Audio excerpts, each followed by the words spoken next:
Good evening, everyone. Good evening, and welcome to January 30th meeting of the Glendale City Council. May we have a roll call, please? Council members Tenant, Here. Here. Here. Here. Flag salute, led by Councilmember Devine. Would you lead us to the flag salute? Please stand, hand over your heart, and join me. I pledge allegiance to the flag of the United States of America and to the republic for which it stands, one nation, under God, indivisible, with liberty and justice for all. Please remain standing for this evening's invocation. Today marks the 70th anniversary of the assassination and death of Mahatma Gandhi, the civil rights activist and political leader of India's independence. As an advocate of nonviolent protests and activism, Gandhi influenced many throughout his life and beyond, including Martin Luther King Jr., James Lawson, Cesar Chavez, Nelson Mandela, and many others. Of the many wise and thoughtful statements and words spoken and written by Gandhi, tonight we reflect on these as we pray and remember a great human being who walked this earth and left it better than when he came into it.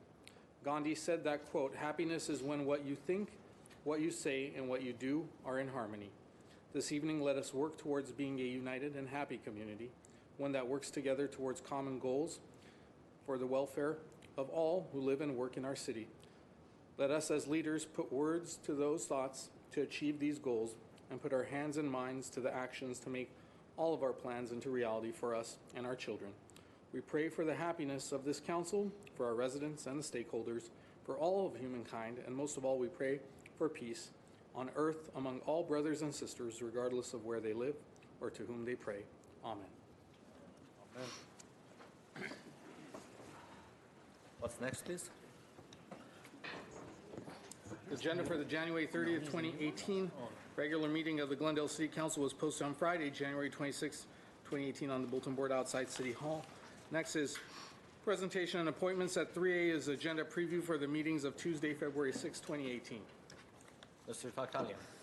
Good evening, Mayor Garpetti and members of council. Next week's Glendale Housing Authority only has approval of minutes. That meeting starts at 2:30 in the afternoon, actually 3 o'clock in the afternoon, followed by a special meeting of the City Council where we'll have 4 different reports from the Director of Community Development. The first is a report regarding the Downtown Glendale Association's 2017 annual report and 2018 budget for the Glendale Community Benefit District. The second is a report from CDD regarding the Montrose Shopping Park Business Improvement District Annual Work Plan for calendar year 2018. The next report is another report from CDD regarding consideration to modify activities and not levy assessments within the Adams Square Business Improvement District. And a final report again is from Community Development regarding a status update on the Downtown Glendale Plan. City Council agenda has 4 items under consent. The first is a report from Public Works regarding the 2017-18 Americans with Disabilities Act curb ramp installation and sidewalk repair program, as well as another report regarding authorizing change orders for the Central Library renovation project, followed by a report from Fire Chief regarding annual weed abatement program for 2018. And the final consent item is from the General Manager of Water and Power regarding software license and support agreement for electric SCADA system. There will be 1 item under action, and that's from Glendale Water and Power regarding the Grayson Repower status update. That concludes this report. Great. Thank you very much. What's next on the agenda, please? 3B is appointment of new tenant commissioner to the Glendale Housing Authority. B1 is a motion of new appointment of Joseph Garcia as a Glendale Housing Authority tenant commissioner for the term ending January 30th, 2020. Councilmember Devine, I'll let you take the lead on that. As director, as chair of the Housing Authority, after going through the selection process, we have made a decision as to the newest member of our authority, and he is Joseph Garcia. And his background is he has served in the Army, active duty. He lives in Veterans Village, and he referred to Veterans Village as neighbors and family, and he wants to help and to serve others. He's worked for the Salvation Army. His background is also in real estate listing and selling, helping with that. And also served as an apartment manager. He volunteers at his son's school, at children's ministries at local churches, and as a soccer coach. His background and volunteerism display the characteristics of a man who is involved with the community, and he demonstrates a willingness to give his time to our city. I just spoke to him, and he said that he's been waiting 47 years for this moment. So I am happy to recommend to all of you Joseph Garcia for the position of Tenant Commissioner on the Housing Authority. Is that a motion or? Yes.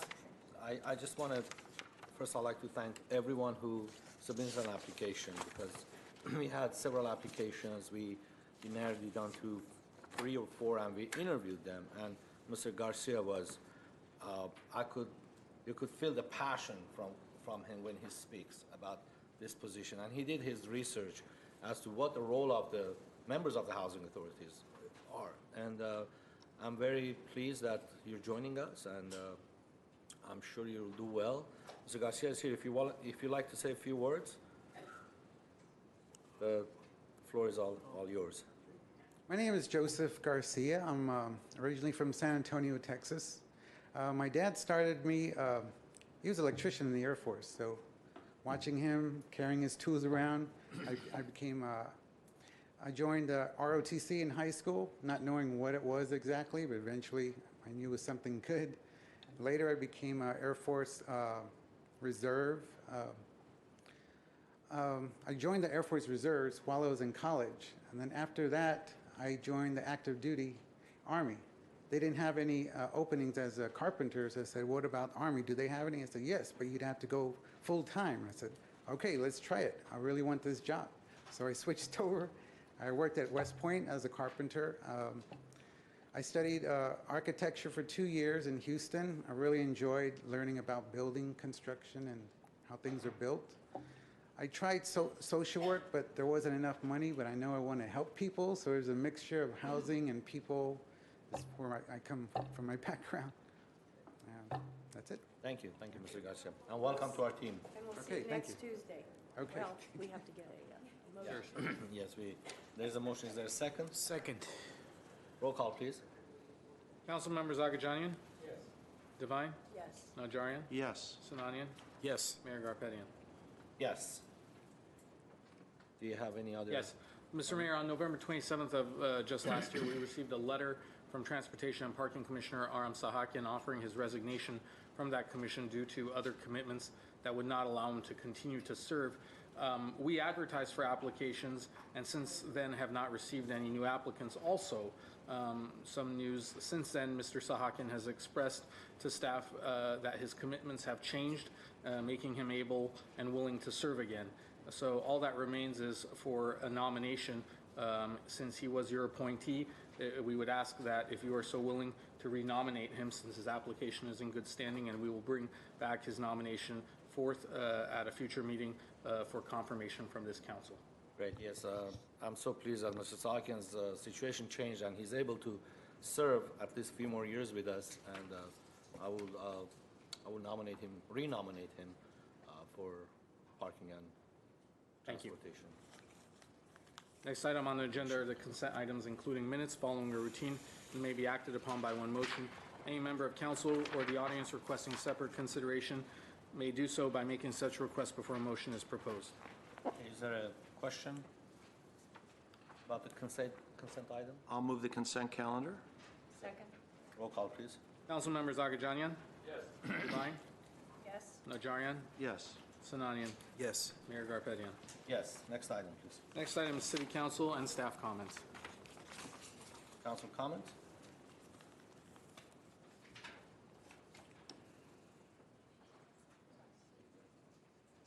Yes, Mr. Agajanian, Councilmember Agajanian. Thank you, Mayor. Thank you.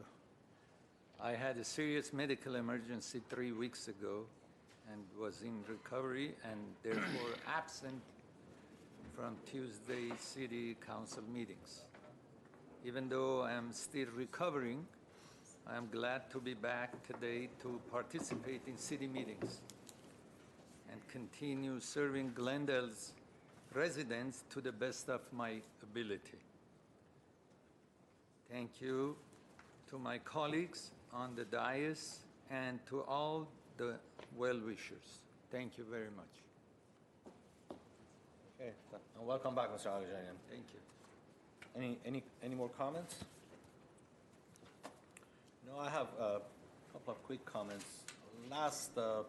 This past weekend, we attended the seminar organized by ICA. It's their winter seminar, and it was very interesting. The topic was more about the cybersecurity and overall securing all of the systems that we have in the city and different municipalities. And also, Sheriff McDonald was there speaking about the effects of AB 109, Prop 47, and Prop 57. And I want to ask my colleagues if there's a support for joining taking back our community coalition.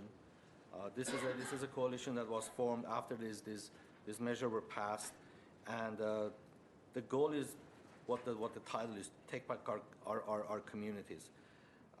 Prop 57, for example, was approved by 65% of California voters in 2016, and the title was Public Safety and Rehabilitation Act, and it allowed the state to permit the early release of up to 30,000 criminals convicted of nonviolent felonies. And nonviolent felonies included domestic violence, assault with a deadly weapon, as well as hate crime causing physical injury. Now, this coalition is formed to push back and pass maybe a resolution or different laws to mitigate the negative effects of these different measures. There is a ballot initiative being circulated entitled Keep California Streets Safe Act, which seeks to address some of the concerns associated with the three measures list that I mentioned. So if there is a support to join the coalition, I would really appreciate that. Mr. Mayor, may I ask our acting police chief whether our police department or our GPOA has a position on this?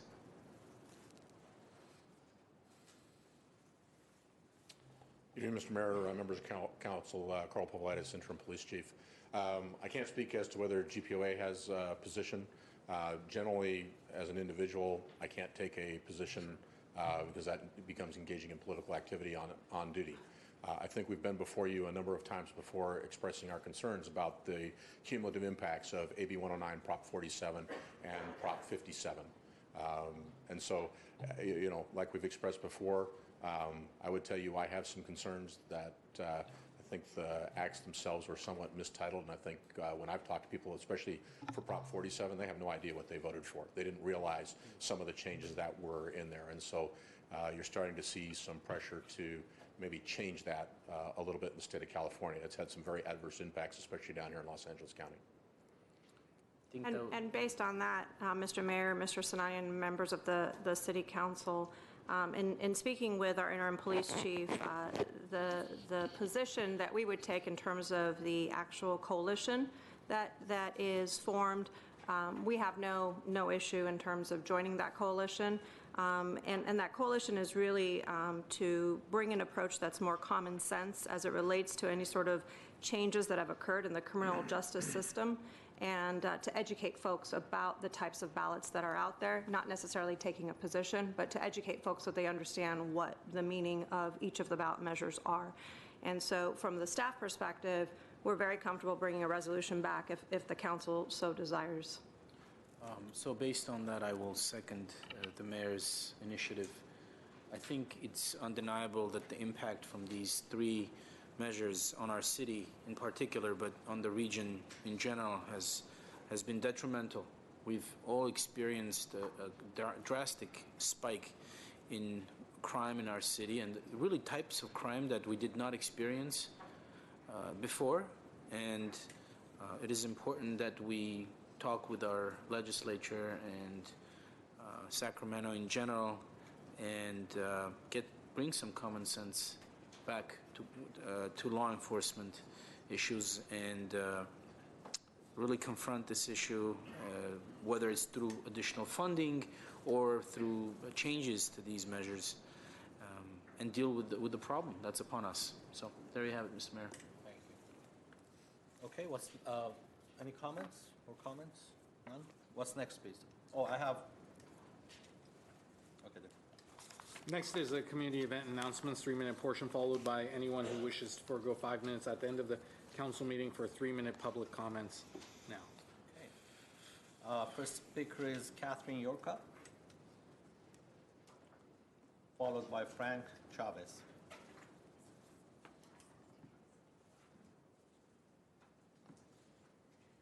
Good evening, Mayor Garpetian and members of City Council. My name is Kathy Yurka, and I'm here to announce a new partnership between San Gabriel Valley Habitat for Humanity and the Glendale Historical Society. It's a home preservation program that will provide assistance to low-income property owners with the maintenance and restoration of older and historic homes. It's a loan program, but it's structured in such a way that, that repayment of the loan can be deferred until much later on when the house is sold. The cornerstone is really volunteer labor to help keep costs down. We have a number of historical society members who like to work with their hands, and they know their way around tools. But there will be plenty of opportunities for those of us like me with zero skills. The program has been in the works for a long time, and we're really excited that we're finally able to launch it. I've given you each a flyer, and we'd be very grateful if you could help get the word out or recommend to us any property owners that you think might be eligible and interested. And we also hope perhaps maybe sometime in the future to see you as a volunteer.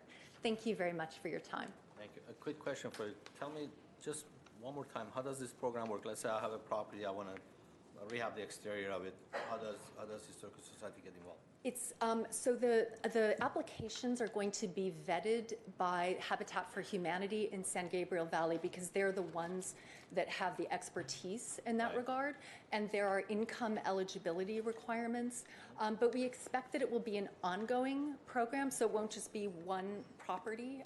The idea is that this will be a kind of systematic way to help property owners keep up their houses and stay in them. Okay, thank you. Thanks. Next speaker is Frank Chavez, followed by Anahid Golanzarian.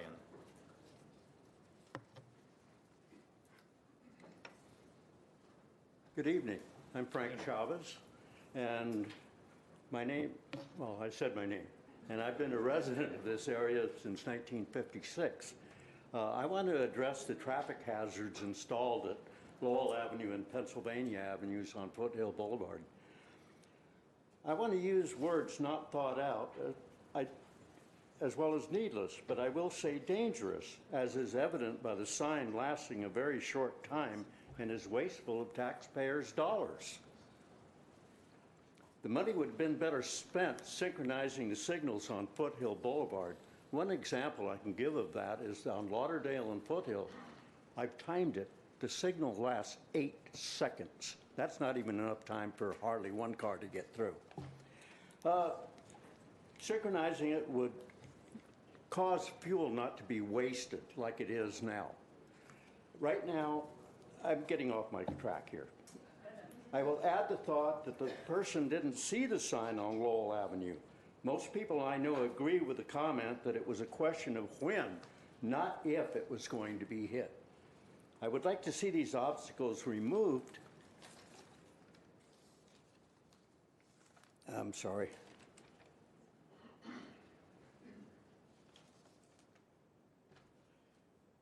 Before a death occurs. By the number of warning signs placed there after the accident, the city is admitting it's a hazard, just waiting for a lawsuit to be paid out with taxpayers' money. Ask the police department. They can tell you.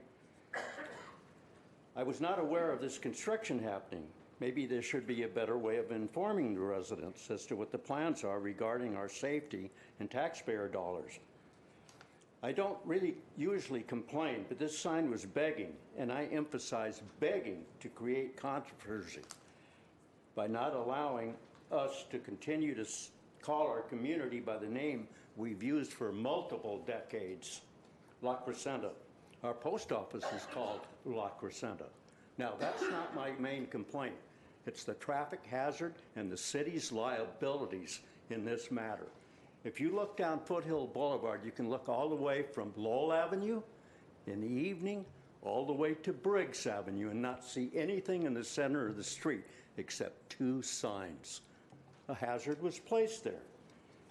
I hope you consider also that placing an obstacle on the boulevard that is otherwise clear doesn't seem to make much sense.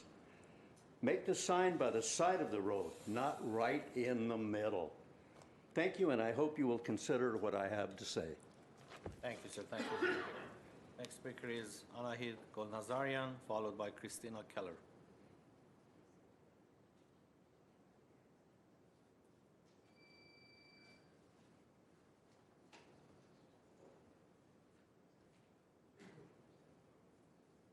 Good evening, dear council members. Good evening.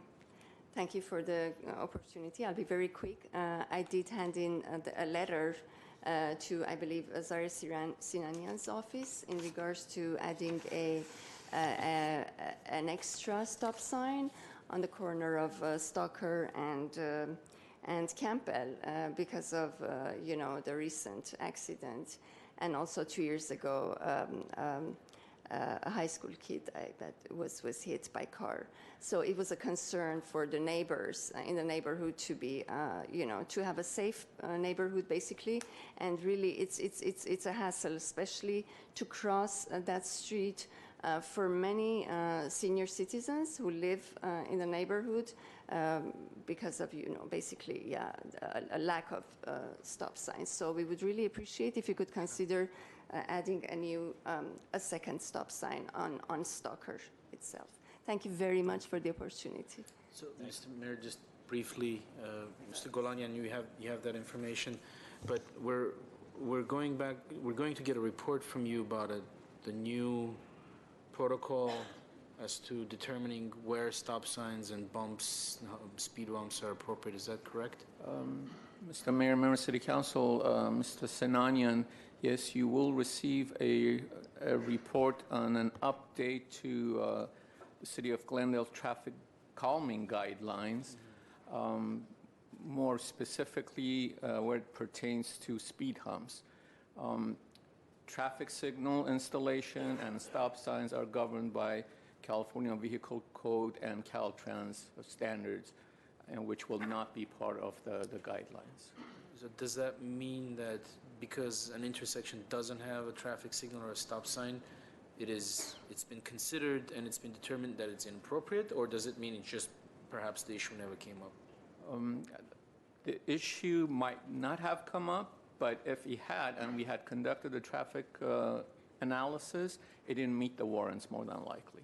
Right. And I do believe this intersection was brought up by yourself, Mr. Sinanian, and we looked into it, but we'll go back and revisit it. Okay, thank you. Thank you, Mr. Sinanian. Next speaker is Christina Keller, followed by Diane Del Val. Pronouncing that right? Good evening, ladies and gentlemen. I've never done this before, but I too was brought here by the signs in the middle of Foothill Boulevard, and they are a hazard. They've already been run into twice, I believe, and knowing that they've been run into twice, I think that you guys are opening up yourself to liability and culpability for future accidents there, and I don't think the taxpayers would want their money to be wasted on paying people for their damages. So I think if you move them out of the middle of the road, it would be much better. People use the middle of the road to turn left quite frequently on Foothill, and the signs are just very hard to see. I think even when you put all the decorations on them, that's going to make them more visible, I think they still will be hard to see. Thank you. Diane, followed by Stephanie Levy. I'm Diane Della Valle. Thank you for allowing me to speak, Mr. Mayor and City Council. This is also about the monument signs, and I'm gonna talk a little bit differently than everybody else has. The liability is obvious, and it's been covered quite well so far tonight. I grew up in La Crescenta. I remember when it was a certain portion of it, part of it, was annexed to the city of Glendale. I was very relieved to know that we didn't get a zip code change. It was still the La Crescenta zip code, 91214. And we still had the La Crescenta post office, but we had these wonderful services that the city of Glendale provided that I truly love, and it is so much, just miles ahead of so many different cities. And I have lived in La Cañada, and when they have a power outage, the Southern California Edison, it lasts a week. So you guys don't even know how good you are. However, I do not want my address to be in the city of Glendale. I grew up in the mountains. This is La Crescenta as far as I'm concerned. I love being a part of the city, but what if everybody in the city of Los Angeles, all of the different numerous little neighborhoods, had to go by LA? Welcome to LA. It wouldn't make any sense. So to me, a monument that says welcome to Glendale right in the middle of my neighborhood is obnoxious. And I am not alone. A lot of my neighbors feel the same way. And so I think you should take it down, not only for the liability, but for the comfort of your community and your citizens. Thank you for allowing me to speak. Thank you. Stephanie Levy?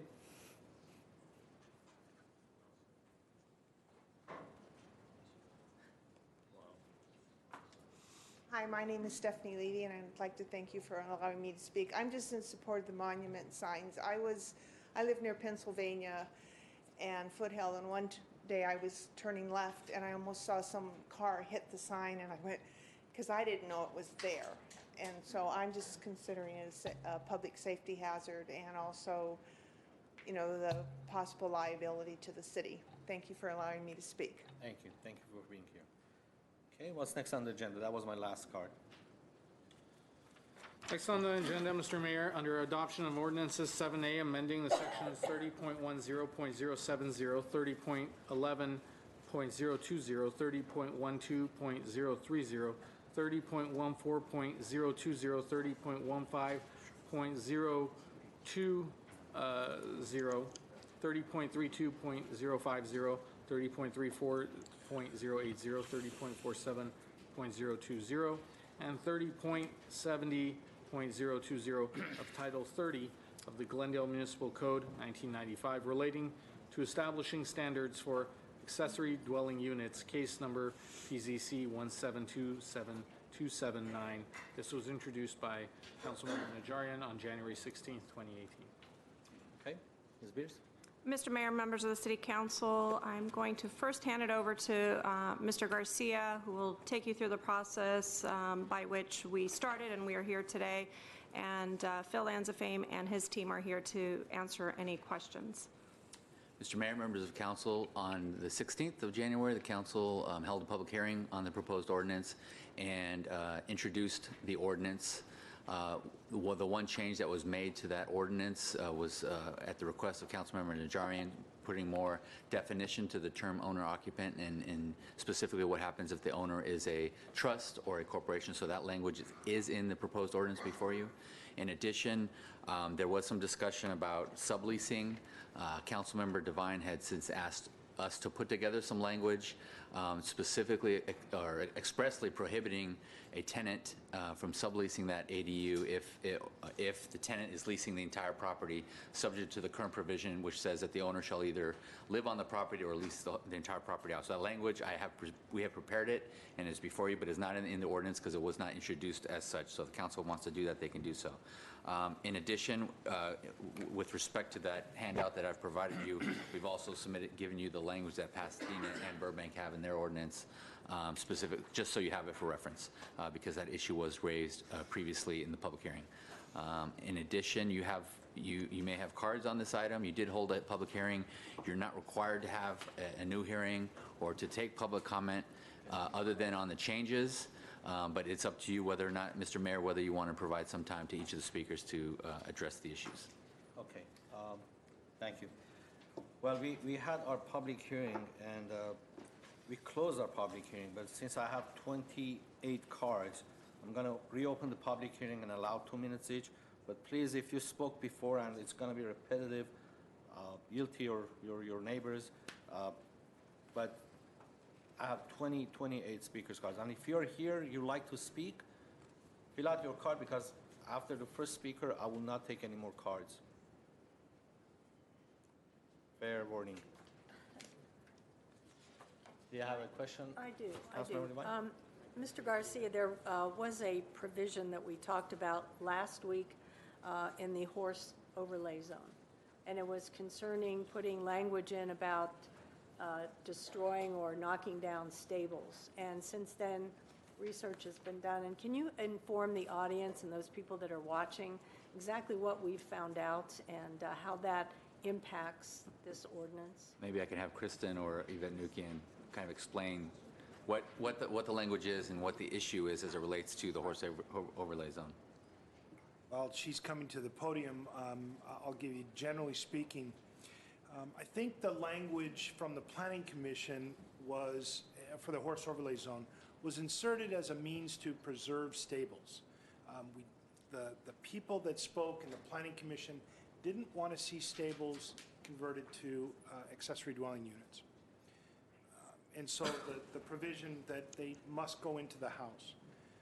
The provision actually doesn't do, I think, exactly what everybody wanted. There is nothing that would prevent somebody from demolishing a stable today, and there's nothing that would demolish from demolishing were you to not have that provision. I don't think that the provision to put it in the house is the means to protect stables. Kind of over that, generally speaking. If there's any more detail you got? I think Phil answered that just fine. If you have additional questions, though. I just wanted to make sure that everyone understood that there's nothing that we can put in the ordinance to stop that from happening because it's allowed by our code. Right, with or without an ADU. With or without an ADU, thank you. So if anyone is out there and trying to express, that concept, it's kind of a moot point. And before you sit down, I think the decision was, or the direction was to not allow the stables to be demolished or turned into an ADU, but the garages could be, the garages in a horse overlay zone, because we had a couple of neighbors or residents, they were here, that garages were already converted, they wanted to legalize their garages. That was part of your discussion. Right. They did come part of your discussion.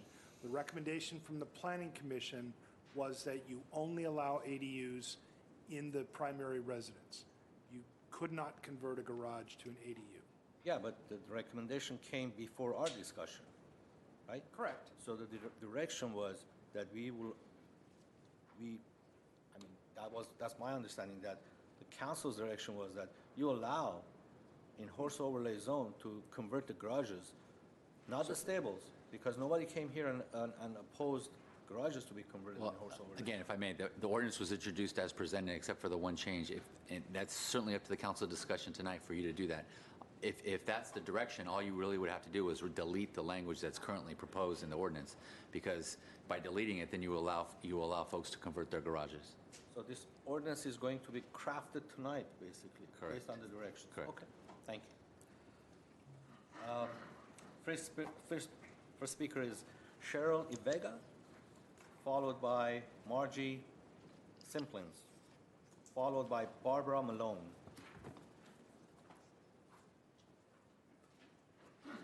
Good evening, Mr. Mayor and City Council members. My name is Cheryl Freesia Vega, and I'm the president of the Royal Canyon Property Owners Association.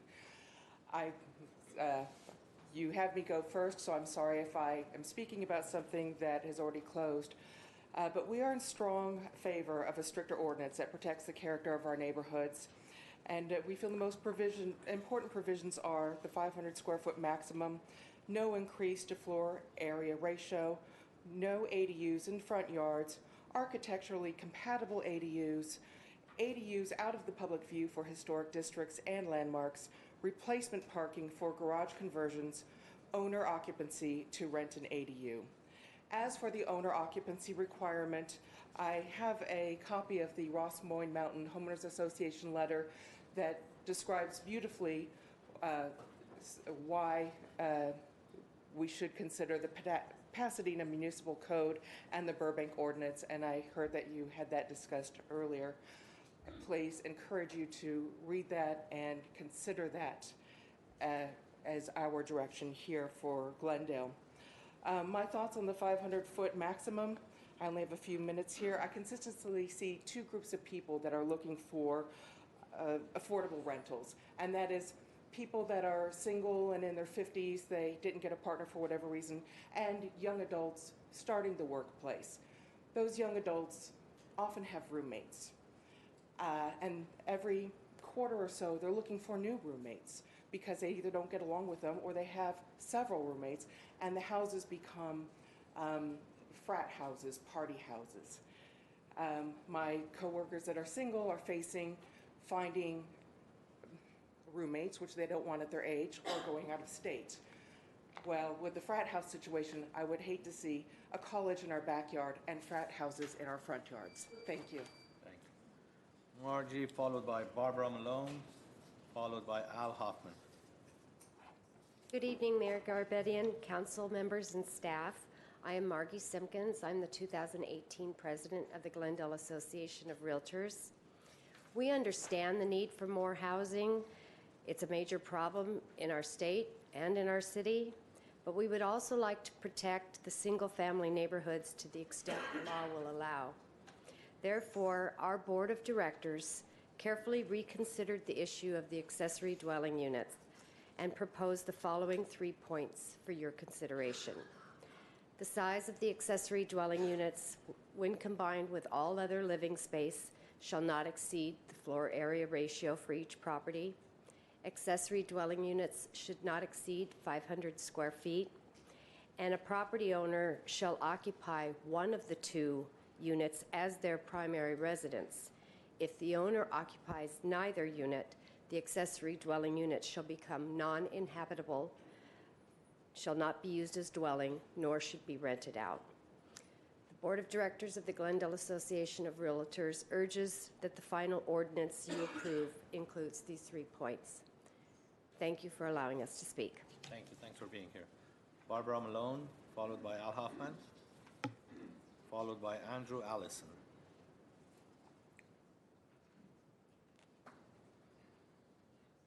Thank you, Mayor and City Council. I spoke at the first meeting when we discussed this, and I just want to reiterate what I said then. As a 50-year resident of Los Angeles City who has, in the last 5 years, become a resident of Glendale, I can speak for the beauty and the, not just physical beauty, but the community that we have here in Glendale. I don't want to see Glendale become another Los Angeles. And I would very much echo the sentiment that we keep the size of the properties within reason, not filling up the entire property. And so it's mainly an emotional appeal, but thank you for hearing me out as well. Thank you. Al Hoffman, followed by Andrew Allison, followed by Jomi Wilson.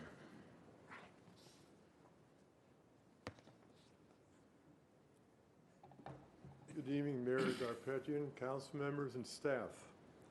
I am speaking on my own behalf, not for my homeowners association, since I haven't been able to be the president for the whole last year because of my broken leg and whatever. But anyhow, I just can't believe these ADUs, the concept. You're opening up Pandora's box. You won't be able to control it. You've got so many things you need to control in the city now that are not being controlled. This will end up being a disaster. You can't control who lives in it.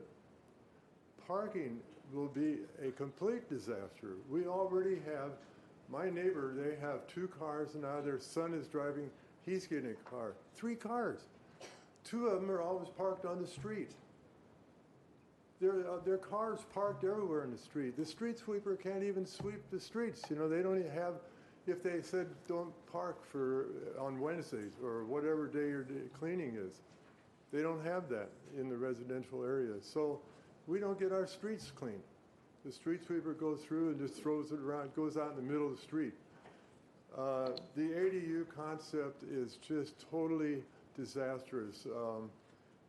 If you have a large home, you probably have an extra room for a family member that you could make available. That would be something to do.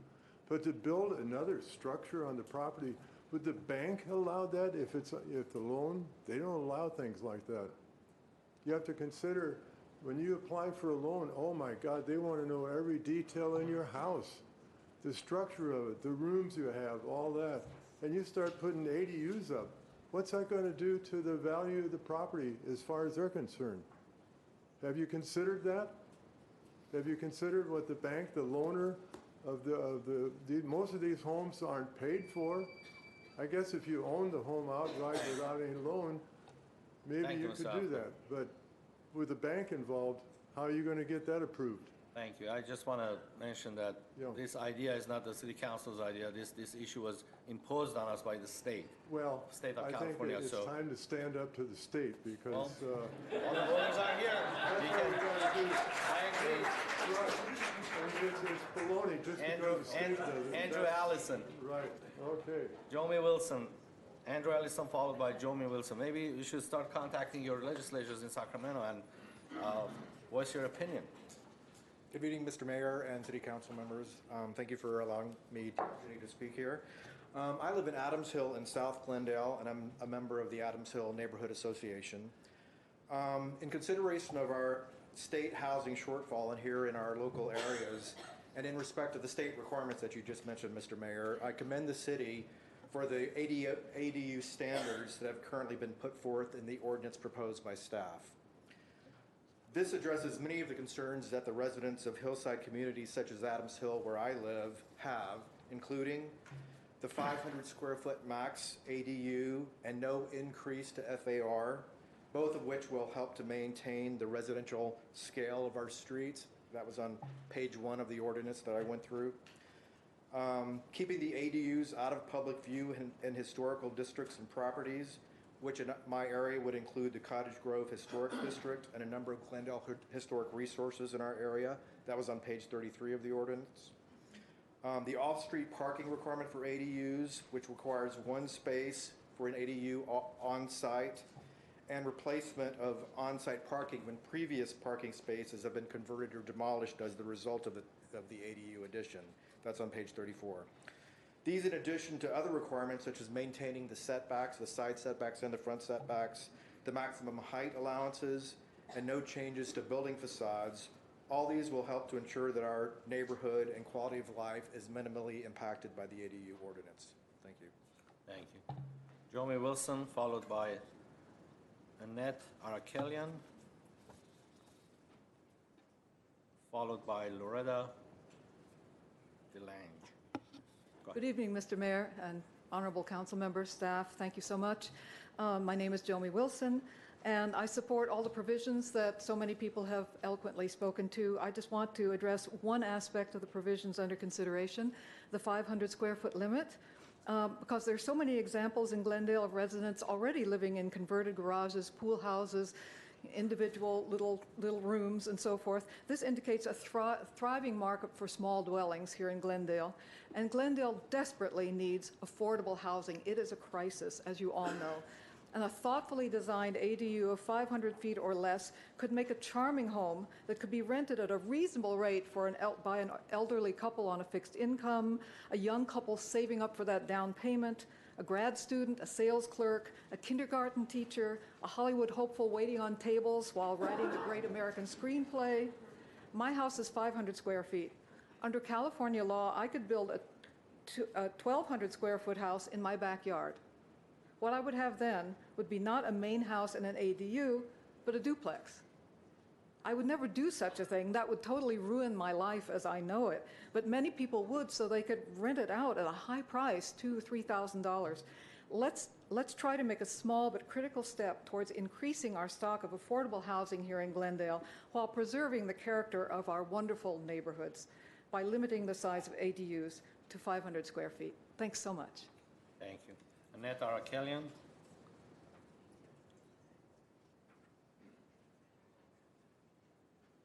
Followed by Loretta DeLange, followed by Jerry Craignati. Good evening, Mayor and City Councilman. Before I begin, I see Councilmember Devine is under the weather. I'm going to take this opportunity as pharmacist to recommend everybody to get their flu shot. It's still not too late. You could see that from back there. We could, sorry. Well, good evening. My name is... What? Yeah. It's okay, go ahead. Hey. Thank you. Did you get your flu shot? Never do. Get it. It's really unsafe this year. So, good evening. My name is Annette Arakelian, and I'm here on behalf of the Verdugo Woodlands Homeowners Association. I do see some of my neighbors in the room, so good evening. It's a beautiful neighborhood we live in. A year ago, before passing the interim ADU ordinance, council members stated that they did not want our single-family neighborhoods turned into neighborhoods of duplexes. The majority of people in this room are here to ask you to make good on that promise. Last year, some of you discussed increasing the size of ADUs and increasing the floor area ratio, even though no one will be prevented from creating an ADU if the FAR remains the same. Owners would simply need to do it within primary residence or by converting a garage. I'd like you to answer a question, please. If you decide tonight to increase the size of ADUs and to increase the floor area ratio, and if you do not require owners to live on the property to rent out an ADU, how do you guarantee to the people in this room that this will not encourage investors to buy single-family properties, throw up ADUs without design review or an appeals process, and then rent them out? How do you ensure that a community of owners and neighbors does not become a community of absent and unaccountable landlords? Guidance published in December 2016 by the state of California on ADUs explicitly invites local governments to create an owner occupancy requirement. They have it in Pasadena and Burbank, and failing to do so would make it less affordable. Thank you again for the opportunity. Loretta, followed by Jerry Craignati, followed by Keith Sorum.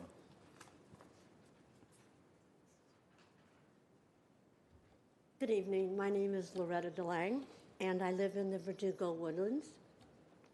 I'm here, and I think most of us are here at this meeting and here in Glendale because we love our neighborhoods. We're quite reasonably worried about the impact that California's law will have on them. In my opinion, staff did a very good job crafting the ordinance. They have tried hard to ensure that affordable housing opportunities will be created by keeping the size of an ADU small, which will also help preserve the character of our neighborhoods. We are also grateful that the ordinance prohibits ADUs in front yards and requires architectural compatibility, and that ADUs will be out of the public view in historic districts. Mansonization is a concern in Glendale and many neighboring cities. Please don't increase the floor area ratio. It's wholly unnecessary because ADUs can be added through a garage conversion or within the primary residence, even if the FAR is at a maximum. I also ask for you to add an owner occupancy requirement to rent out these ADUs. Given that California has explicitly invited cities to require owner occupancy and other cities have it, I don't understand why this is controversial. Thank you for your time. Thank you. Jerry Craignati, followed by Keith Sorum, followed by Brian Taylor.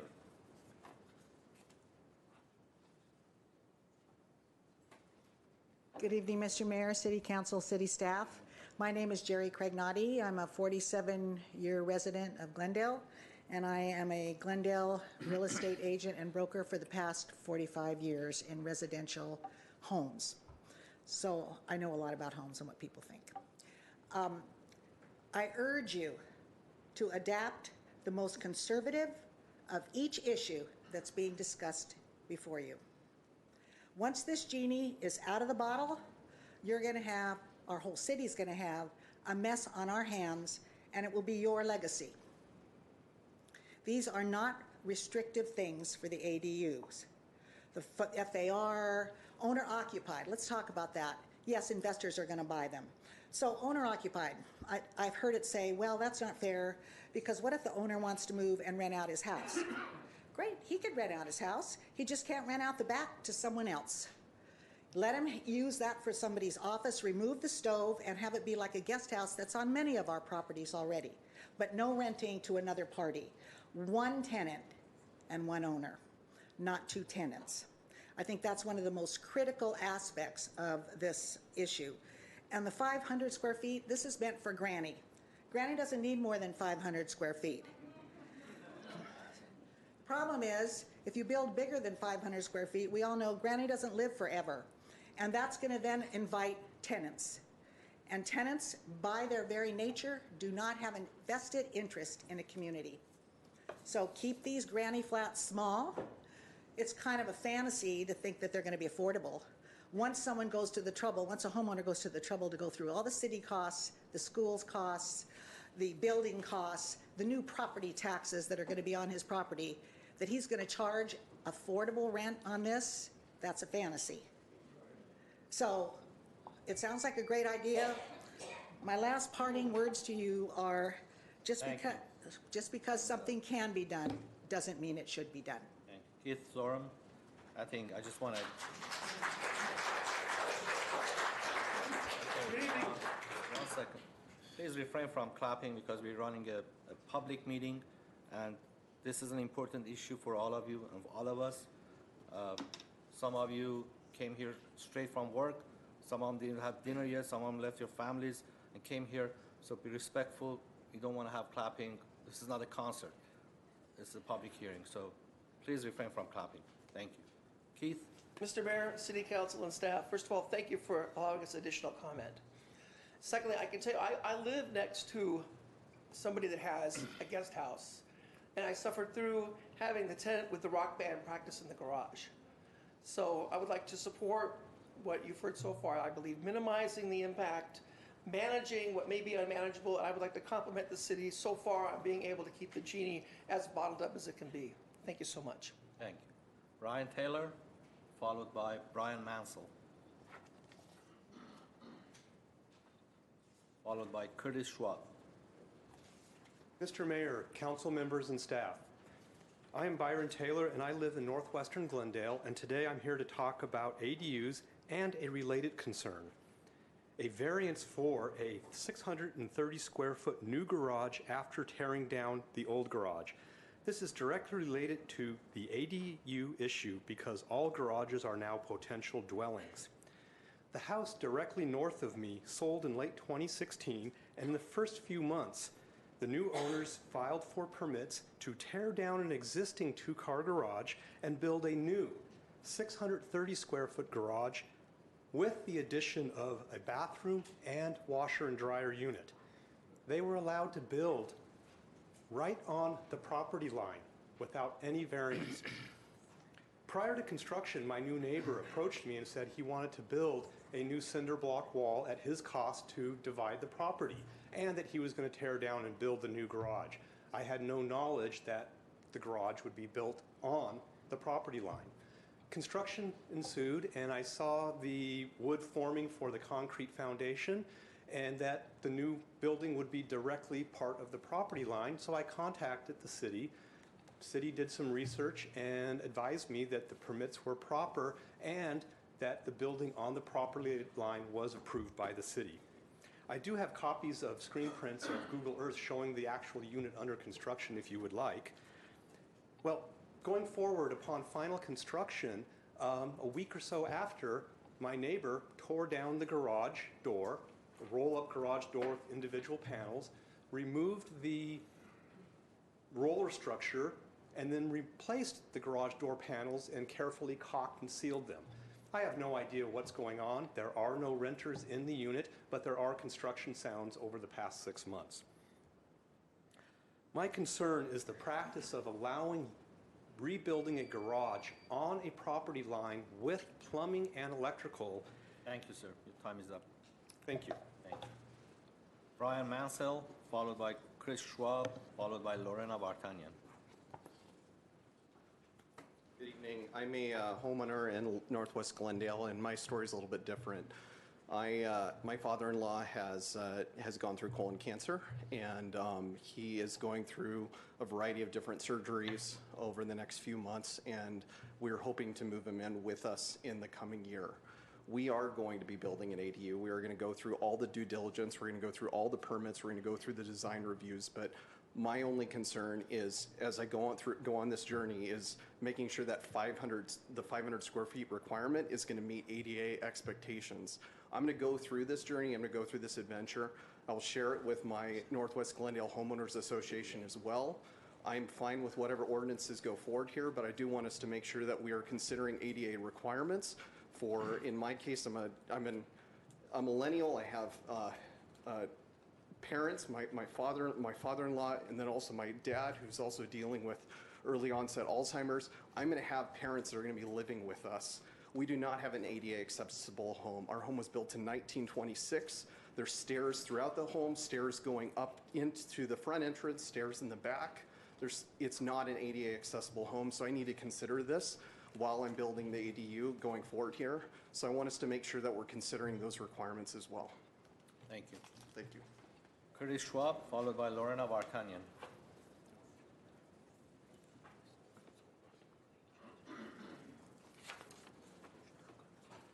Hello, I'm Curtis Schwab. Moved here 6 years ago into Bellhurst Park, and we moved here because of the beautiful neighborhoods, and we would like to continue to keep that and preserve the history that we have, as well as making the neighborhood adaptable for the modern times, but just keeping our character and the beauty, because I believe that's why most people move to this neighborhood, is because that's what they appreciate. So I would just like you to consider that and keeping the size down, because I know if somebody built a 1,200 square foot unit in the back of our neighbor's house, I would be devastated. So thank you. Thank you. Lorena Vartanian, followed by Steve Hunt, followed by Christy Binder.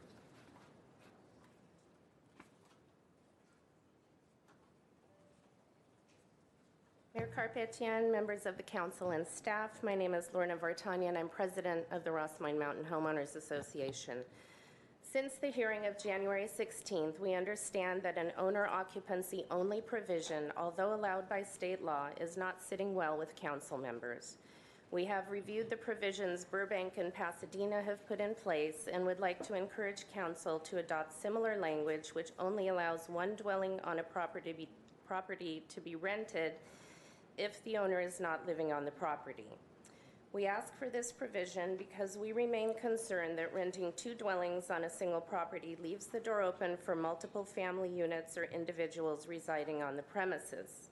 What will limit the number of people that can live on the property?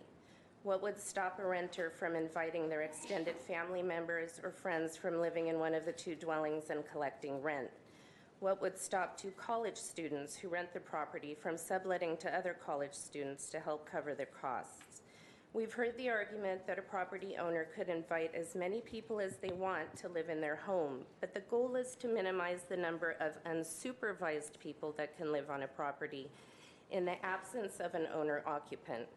As a point of reference, Pasadena's code says if the owner occupies neither unit, the accessory dwelling unit shall automatically become a non-habitable space, shall not be used as a dwelling, and shall not be rented.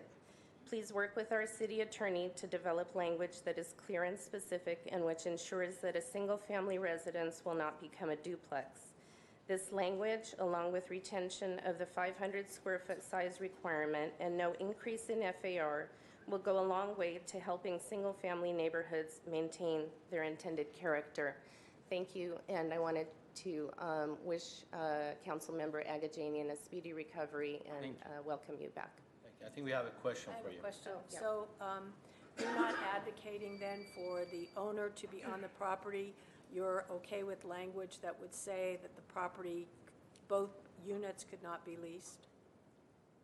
Right, if the owner were not living on the property, Only that one. only one, the house or the ADU, could be rented. I think language in Pasadena is clear that the ADU would not be rented. Right. Burbank basically says that you cannot rent both units. So we would be okay with, we support only one unit being rented, preferably the primary house. Let me ask you a question, follow-up question, because it's important.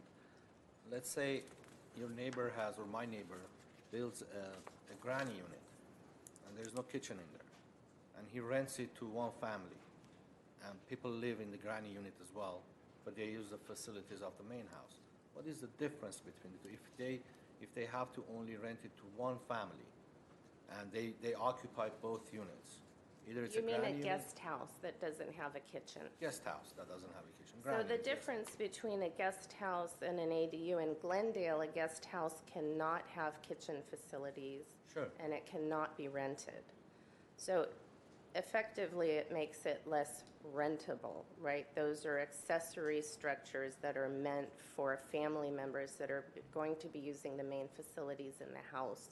It's different than creating an ADU, which is a self-sufficient unit, which has, you know, living quarters, sleeping quarters, kitchen facilities, and bathroom facilities. So those are self-sufficient quarters, and they're more rentable. Guest houses have everything except the kitchen or Right. kitchenette. So if the same family is renting this house that has I just want to understand it. So the front house and a guest house, and they live in both, they occupy, but one family occupies both. What is the difference between that and a family that rents a front house and an ADU, and the same family occupies both? Well,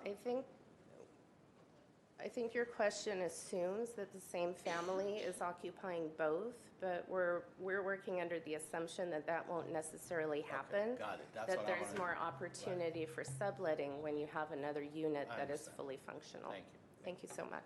Steve Hunt, followed by Christy Binder, followed by Derek Katao. Good evening, Mayor Garpetian, council, staff. My name is Steve Hunt. Councilman Agajanian, it pleases me that the miracles of modern medicine and your recovery let you be here today to consider this important issue. I was here 2 weeks ago. I've been wandering around my backyard. I live on a fairly short block. On my side, there's 5 homes, 2 corner homes and 3 homes in the middle there. I can see in the backyards of those all 3 homes. They can see mine. I've been kind of wandering around. To me, a 500 square foot ADU would be 20 by 25 feet. 1,000 foot would be 40 by 45 by 25 feet. So I was wandering around. If I wanted to put a 500 square foot one in my backyard, I've got 3 different places I could put that. One of them pretty much out of view of all the neighbors. And there's space enough left over that there could be plenty of parking, so there would no parking on the street.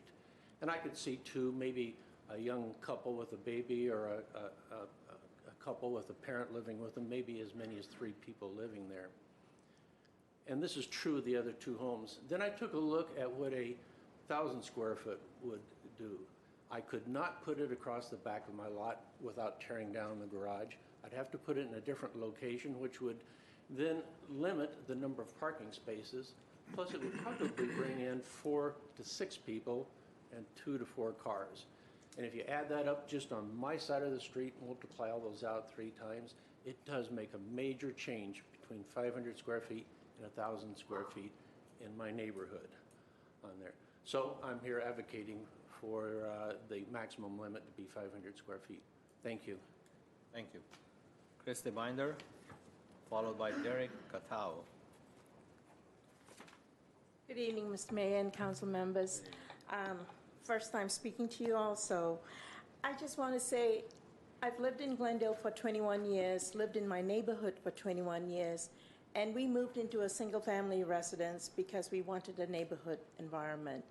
And so as you consider this proposal, I agree with everything that has been said, all the points of making sure the size, the owner living in the property, all of that. I'm just saying protect the character of our neighborhoods. It's been very distressing to see what's been going on in South Glendale with, you know, we used to be called Glendale the Gem City, and it feels like we've become Glendale the Box City. So all I say is please protect our neighborhoods where single-family residences are. Thank you. Thank you. Derek Catao, followed by Martha Wilson, followed by Gloria Williams-Sander. Hello, good evening, Mayor, Council, and City staff. My name is Derek Catao. I am a resident of Glendale for going on 20 years now. I live in Northwest Glendale. I urge you all to pass the ADU ordinance proposed by staff. I would have serious concerns if our historic neighborhoods are not preserved and if the square footage on these ADUs are increased beyond 500 feet or 500 square feet. Could you imagine the parking, traffic, and density issues this could create? If you think it's bad now, it could get way worse, and there really would be nothing that anyone could do about it. Additionally, I also feel that these properties should be owner-occupied or limited to one tenant per property. Okay, again, I strongly urge you to support the proposed ordinance. I love my neighborhood, and I really want it to be preserved. So you guys have a good night. Thank you. Thank you. Martha Wilson, followed by Gloria Sander, followed by Ute Bohm. Good evening, Mayor and council members. My name is Martha Wilson, and my husband and I are homeowners in the Ross Moines Historic District. I'm here tonight to ask you to maintain the charm and integrity of our unique neighborhoods by adopting the staff recommendations previously presented, as well as the concerns voiced by the other homeowners associations that you've heard this evening. Through these past meetings, I don't believe anybody has brought up this concern. I feel that adopting a 500 square foot maximum ADU is critically important to the safety and livability of our neighborhoods. Although the proposed provisions called for replacement parking spaces and a provision of on-site parking, there is nothing limiting the number of occupants in an ADU. The larger the allowable ADU, the more occupants it can accommodate, and potentially more cars will be parked in our already congested streets. How many of you or your neighbors currently have a garage or a driveway and park in the street? Having on-site parking provisions does nothing to keep our people from parking in the street.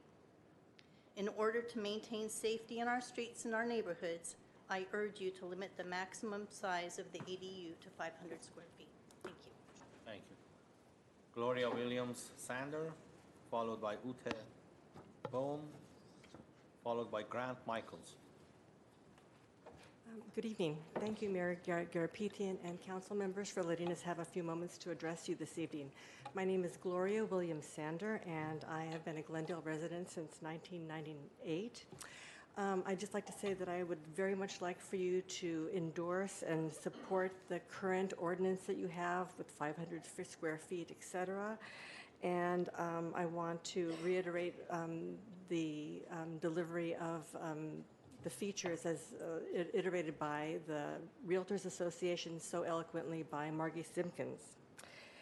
As a member of the North Cumberland Heights Historic District, whatever your ambitions to honor the accessory dwelling units in the city, these units must not be realized, please, by the weakening or deconstruction of the guidelines serving Glendale's historic districts.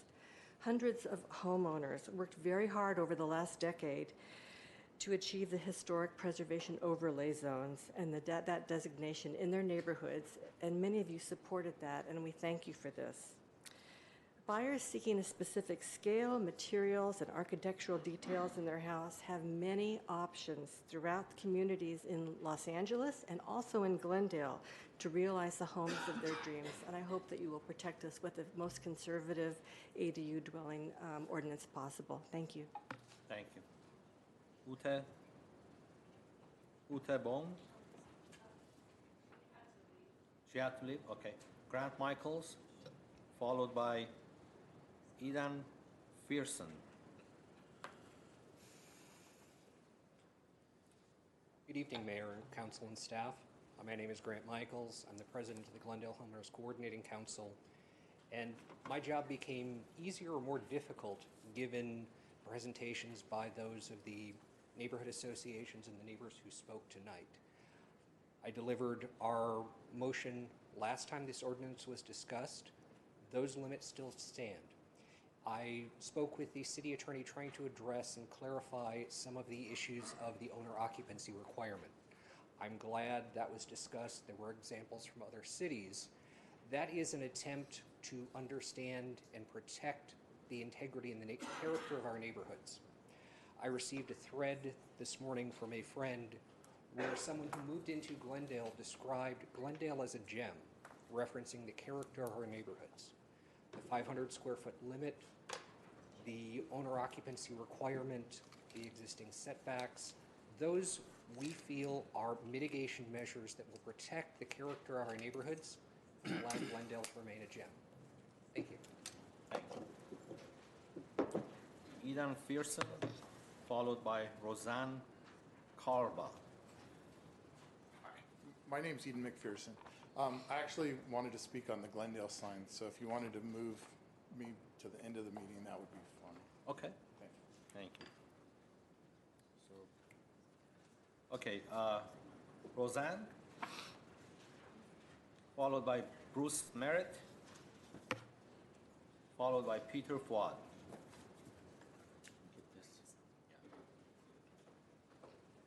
Good evening, Good evening. Mayor and council members. My name is Roseanne Calaba, and I am living in a single-family home, which in an area which I bought single-family home area many years ago.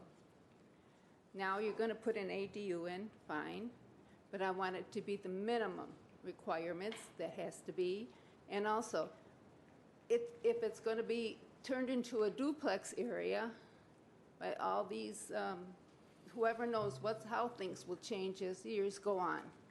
And then you have tenants and parties and all kinds of things and no owners there to see what's going on and nobody cares. It's just going backwards instead of forwards, the whole area. We want to improve it and keep it the way it should be, the way we bought it to go when we bought it, and know the neighbors and know who's there. And not have all this uncertainty. Thank you.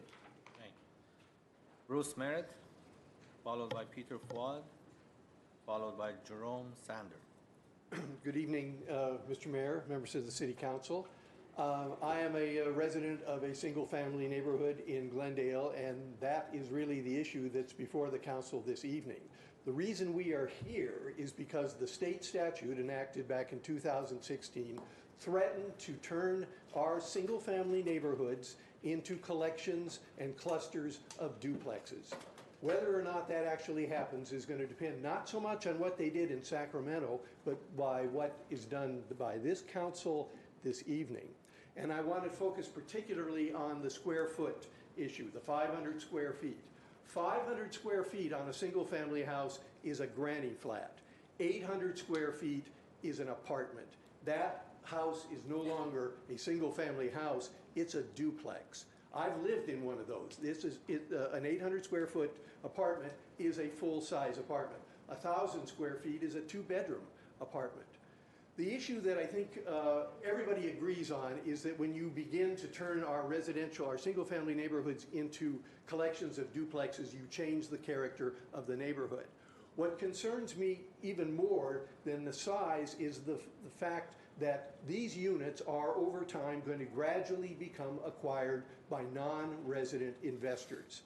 This is going to be a great investment opportunity. You can buy a duplex in a prime Glendale residential neighborhood.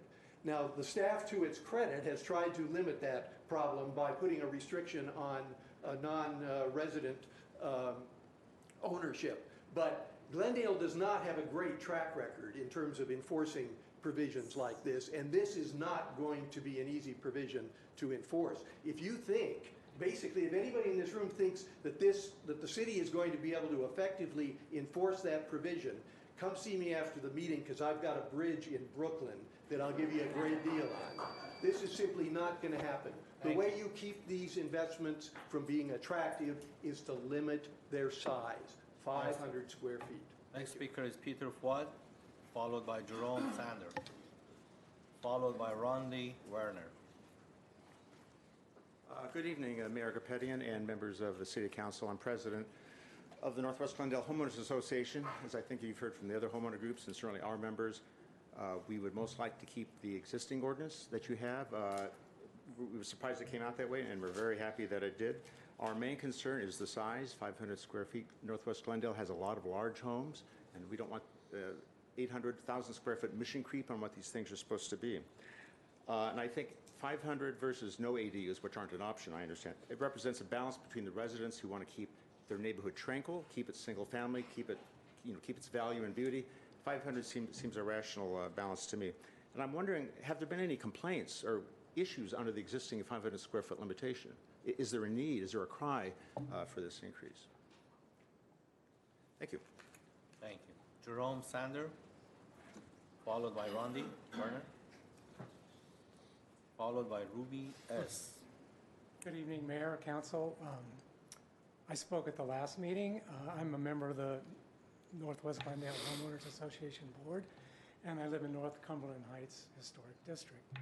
I agree very strongly with Margie Simpkins and the Board of Realtors, Jerry Cragnotti, and the other speakers who encouraged you to take the most conservative approach to this issue. I can tell you that in my neighborhood, the last 3 sales have been not to homeowners, but to developers. And I think that's possibly a really big problem that we're going to see coming down the road. Limiting the size of ADUs, as the gentleman just said, makes it a granny flat, not an apartment, not a duplex. So I encourage the adoption of the ordinance with an owner occupancy requirement. Thank you. Thank you. Rondi Werner, followed by Ruby, followed by Christine Salciola. Hi, my name is Rondi Werner, president of the Adams Hill Neighborhood Association and 30-plus year resident of Glendale. The ADU ordinance appears to be another profit-driven motive by developers and the construction lobby in Sacramento that creates more problems than it solves. It just doesn't even stand up to logic. For example, how can a family who can't afford one single-family home on a property afford to buy a property that has 2 houses on it? And how can someone who can't afford to rent an apartment in one of our overcrowded substandard apartment buildings in Glendale afford to rent an ADU in a single-family quiet neighborhood? The only logical explanation for the ADU ordinance is that developers have found yet another way to keep constructing new units in our residential neighborhoods without regard for the quality of life of residents. What's different about this ordinance is that it will affect your home's value too, not just in South Glendale. The substandard multifamily housing boom was supposed to answer the affordable housing crisis, but it created more problems than it solved. The more units they built, the higher the rents got, and the lower the quality of life got. In conclusion, we urge you to restrict these ADUs as much as possible and advocate for housing policies that don't create more problems than they solve. The housing crisis would end overnight if the government would just stop incentivizing foreign investment in the U.S. housing market. Like the ADU ordinance and developer incentives, these policies enrich wealthy investors at the expense of hardworking families. Please take a stand against greed and protect our families and our quality of life by curtailing these state-mandated programs that create more problems than they solve. Thank you. Thank you. Ruby, followed by Christine Salciola, followed by Kevin Doody. Good evening, Mayor Garpetian, council and staff. I'll make it short. The most sticking point that I have on this ordinance is I would like to see owner occupancy. If you have an owner occupancy, if there's any nuisance in the neighborhood, the owner would be affected. If you don't have an owner occupancy and you rent to one family or two families, it becomes a rental unit, which will create a lot more issues that we can't even imagine right now. We need really to protect single-family neighborhoods, single residential family neighborhoods. The 500 square foot, in my opinion, it's a lot to begin with. It's 3 times the minimum requirement that the state is asking each city to have. The state is giving you a leverage from 150 to 1,200. So 500 is good enough. And of course, not to change the FAR. An ADU stands for an accessory of the house. It's not a second home. It's not a second house. Anything above that, it's a house. It could be an apartment. It could be a house. There's a house in our neighborhood for 800 square foot to 1,000 square foot going almost for $1 million. So we want the minimum impact in residential family neighborhoods. It will protect, you will have the quietness, you will protect the character of the neighborhood, and so forth. So please, please, keep it to 500, request an owner occupancy just the way Pasadena has, and it will be a wonderful place still. And we won't have so many issues that we might face if you don't request an owner occupancy. So thank you for your time. Thank you. Christine, followed by Kevin Doody, followed by Catherine Yorka. I am going to only echo what everyone else, all the other Glendale residents and realtors have already stated, that I would like to see the ordinance, strict ordinance supported by the City Council, and that you maintain our neighborhoods as we've grown to love. Thank you. Thank you. Kevin? Followed by Catherine Yorka, followed by Jerome Gross. Good evening, Mayor, City Council, and staff. My name is Kevin Doody. I've been a Glendale resident. My family and I, we've lived here for 19 years. We're residents of the Mountain Rossmoyne homeowners neighborhood and so on.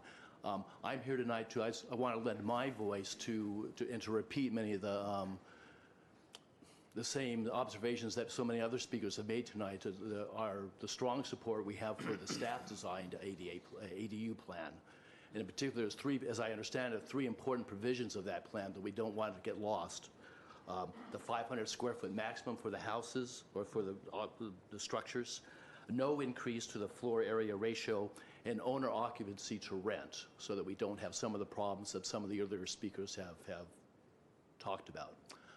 I think the staff design plan gives homeowners the freedom and the flexibility to do what they want with their property, while at the same time protecting the attractive residential neighborhoods that we have and value so much in Glendale. I thank you for the opportunity to speak to you tonight, and I thank you for your time. Thank you. Thank you. Thanks for being here.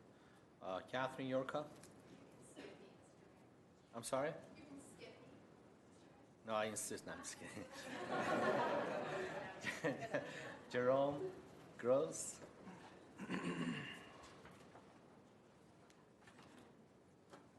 Good evening, Mayor, council members, staff. Thank you for the opportunity to speak tonight. It's tough to follow such eloquent neighbors. I just wanted to echo what they said. The most critical aspect of the ordinance would be, for me, the 500 square foot maximum.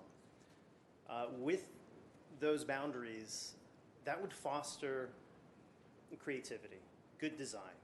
I don't think there's a need to go beyond that. California's one-size-fits-all approach should not apply to Glendale. We're unique. So, I urge you to not only listen to me, but to everyone who showed up tonight. I mean, the response is overwhelming, and I think it's pretty obvious how people feel about the ordinance and the limitations. So thank you very much for the opportunity to speak tonight. Thank you very much. That was my last card. We're going to take a 3 minutes recess.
back from a short recess. Let's do this. Please take your seats. Thank you. Where's Mr. Najarian? Okay. Oh. Okay, that was my last card. Any questions from staff, or we can go straight to discussing this wonderful issue? Who wants to go first? Okay, Councilmember Aghajanian.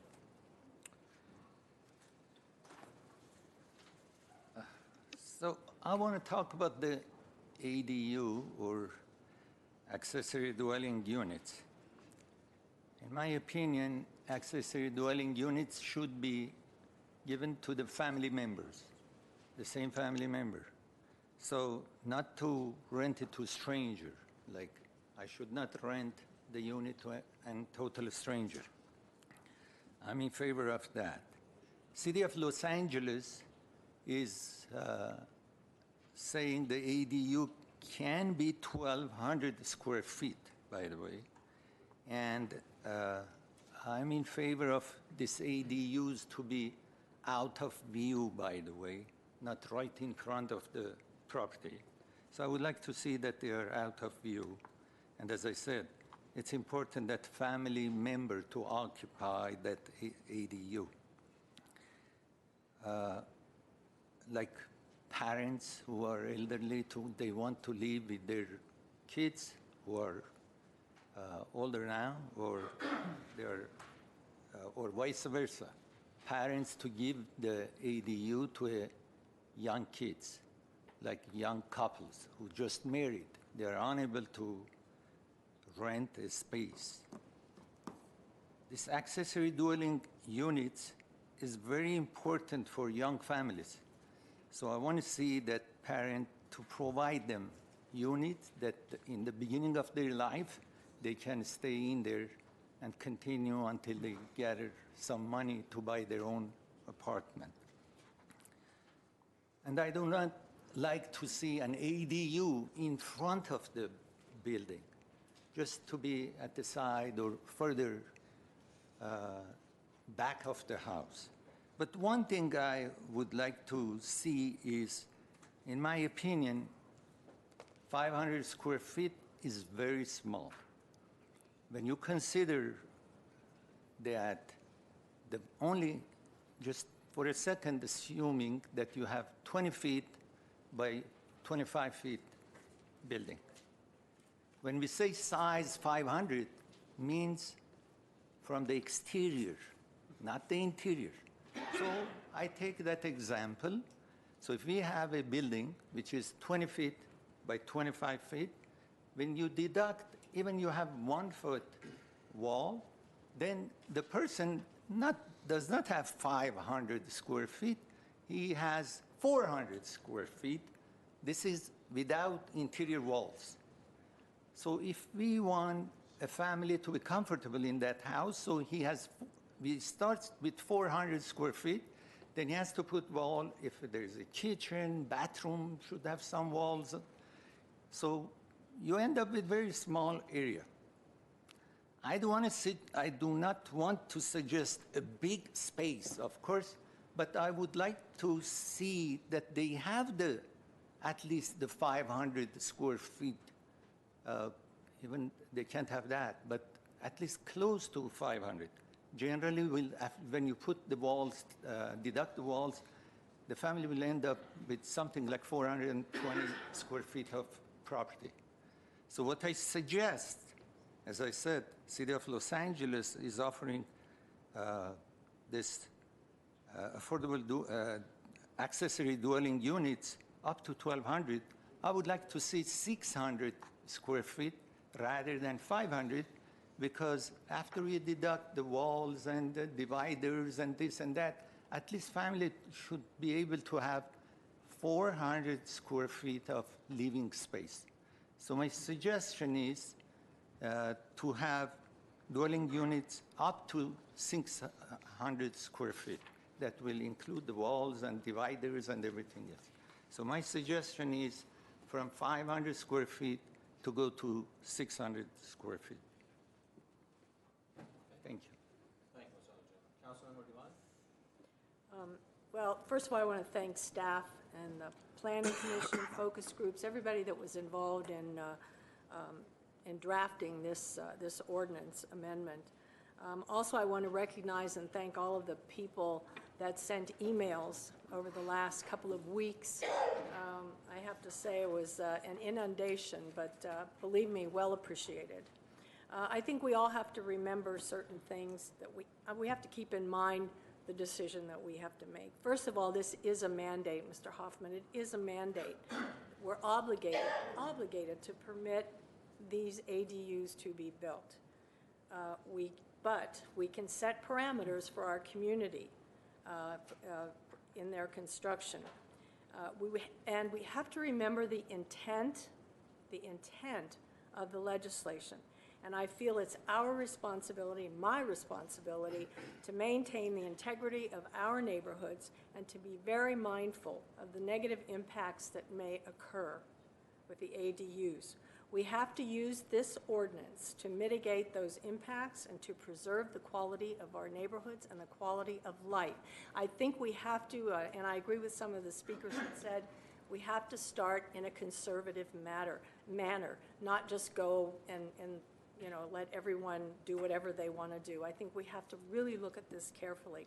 So let's look at the intent. The intent was to promote affordable housing, to ensure that and this is, I'm quoting, ensure that affordable housing is available throughout our community, not just in one area, but throughout our community, and to respect the scale, the historic continuity, and the sense of community. This ordinance, I think, complies with the state law, but at the same time, it provides the provisions that will mitigate the negative impacts in the neighborhood. So I agree with all of the provisions. 500 square feet is the max, 1 ADU per property. Do not change the FAR standards. Everything I agree with except for one item. I prefer that the property owner be required to occupy one of the residences. I have listened to all of you, and I counted 5 homeowners associations, 1 coordinating council, and the Glendale Association of Realtors, all in favor of property owners residing at the residence. And so I'm listening. That's what I got in the emails that I received. I would say 99.9% of the emails were in favor of the property owner living on the premises. So I'm going to support that part of the ordinance. Going back to the intent, these units are not intended for huge families. They're not intended for huge income generating entities for the homeowners. They are intended to be modest, affordable houses for grandparents, in-laws, students, or people with fixed incomes. So I'm in agreement with the ordinance, except that I do want to have it stated, the provision the property owner must be required to live in the property. The goal is to support the intent of the legislation, to prevent high rents, to maintain the integrity of the community, of the neighborhood, and to mitigate the negative impacts. I think that's my responsibility, and that's the way I would hope the ordinance would turn out. That's my opinion. So, question. So if the owner doesn't live in the front house or in one of the units, what happens at that time? Because we need to clarify that. Then the ADU is not to be used. The owner must be present for the ADU to be rented. Got it. Mr. Najarian, would you like to go next? I will. Let me give a big thank you to everyone that's come forward last week or 2 weeks ago through emails, phone messages, but especially big thank you to the geniuses in our state legislature. And I'm saying that with the most bitter contempt that I can, the State Assembly and the State Senate and Governor Brown. What they did is take away the rights, the sovereignty of the city, the elected local officials to determine what they want their city and neighborhoods to look like.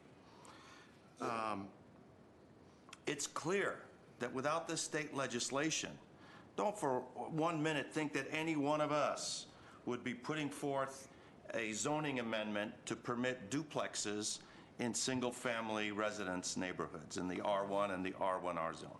No way. No way in hell. We'd be thrown out and voted out at the next election like there's no tomorrow. And there's no doubt in my mind about that. And it's because we zoned the city with multifamily, with commercial, with industrial, and with single-family neighborhoods. The most sacrosanct zoning area and zoning designation of this city and perhaps any other city, except maybe a church, is the single-family residence. These are our castles. These are the investments that we saved up sometimes decades to make. I used to live in a multifamily zone. I didn't like it. I decided I'm going to save my money and move into a single-family neighborhood. And that's what I did. And with one swoop and one signature of Governor Brown's pen 2 years ago, that was taken away from all of us. Not just in the city of Glendale, but in every city across the state. You know, we talk about things on the council like fences and, oh, what an, you know, boy, do we get worked up over fences and walls and landscaping and windows. Do those windows have mullions? Are they facing the street? But nothing is going to affect our lives in the city of Glendale more than this ordinance being enacted, and we really don't have much to say about it. The meteor is going to hit planet Earth. It's just a matter of, can we move it a little bit to the right or to the left to lessen the impact? This has been discussed for over a year, and during the last election cycle, I made a promise that I would vote for the most restrictive ADU ordinance as possible. I made that promise to the people that voted for me, and maybe the ones that didn't vote for me. You know who you are. And I have to stick by that because it is going to affect us like we've never seen before. We're talking about noise. We're talking about parking issues. We're talking about garbage issues. We're talking about pets. Don't forget, people that live in the ADUs are going to have pets, and it's going to be a huge impact on our city, not to mention the schools, not to mention our public services as well. So I really am sticking to the the most minimal ADU in terms of size, in terms of the FAR, in terms of the location. I want it to be behind. I want to make clear my position on the home ownership.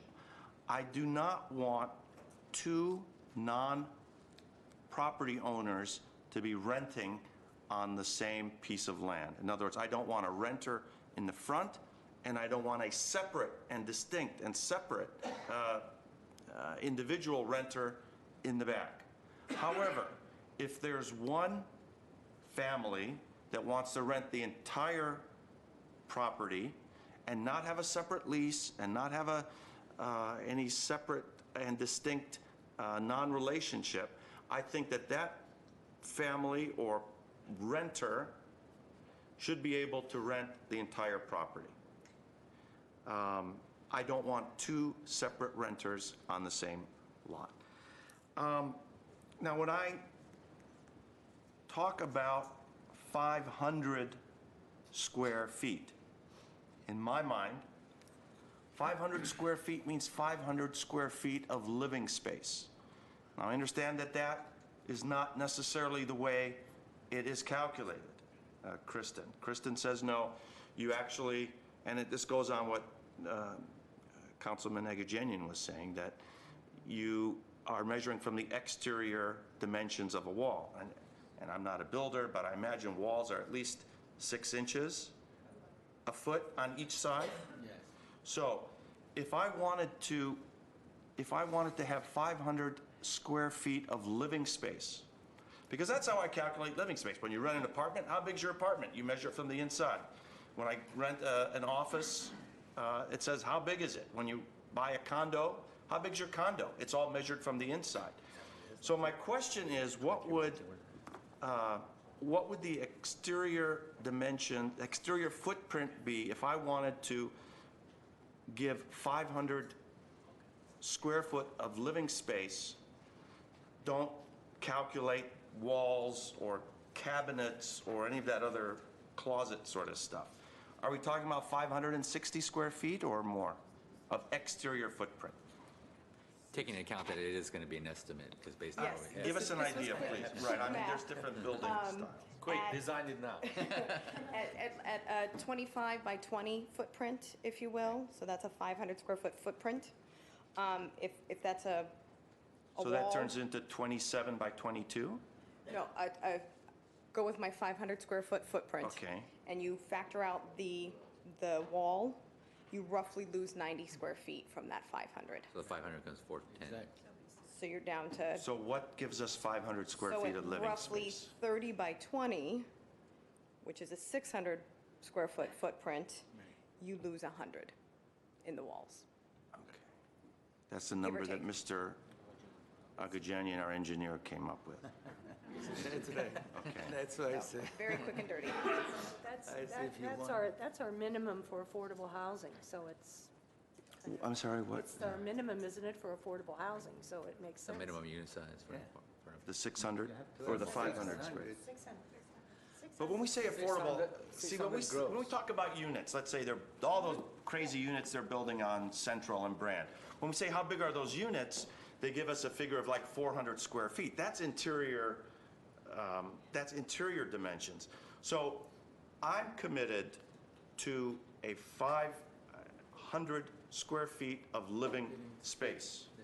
That's the number I'm at. Now, if you're telling me that that really turns out to be 600 square feet of footprint on Mother Earth, then I'm kind of leaning in that direction. That's what But everything else, I'm pretty much where we have been, what we've discussed, and what was originally put forth as our interim ordinance.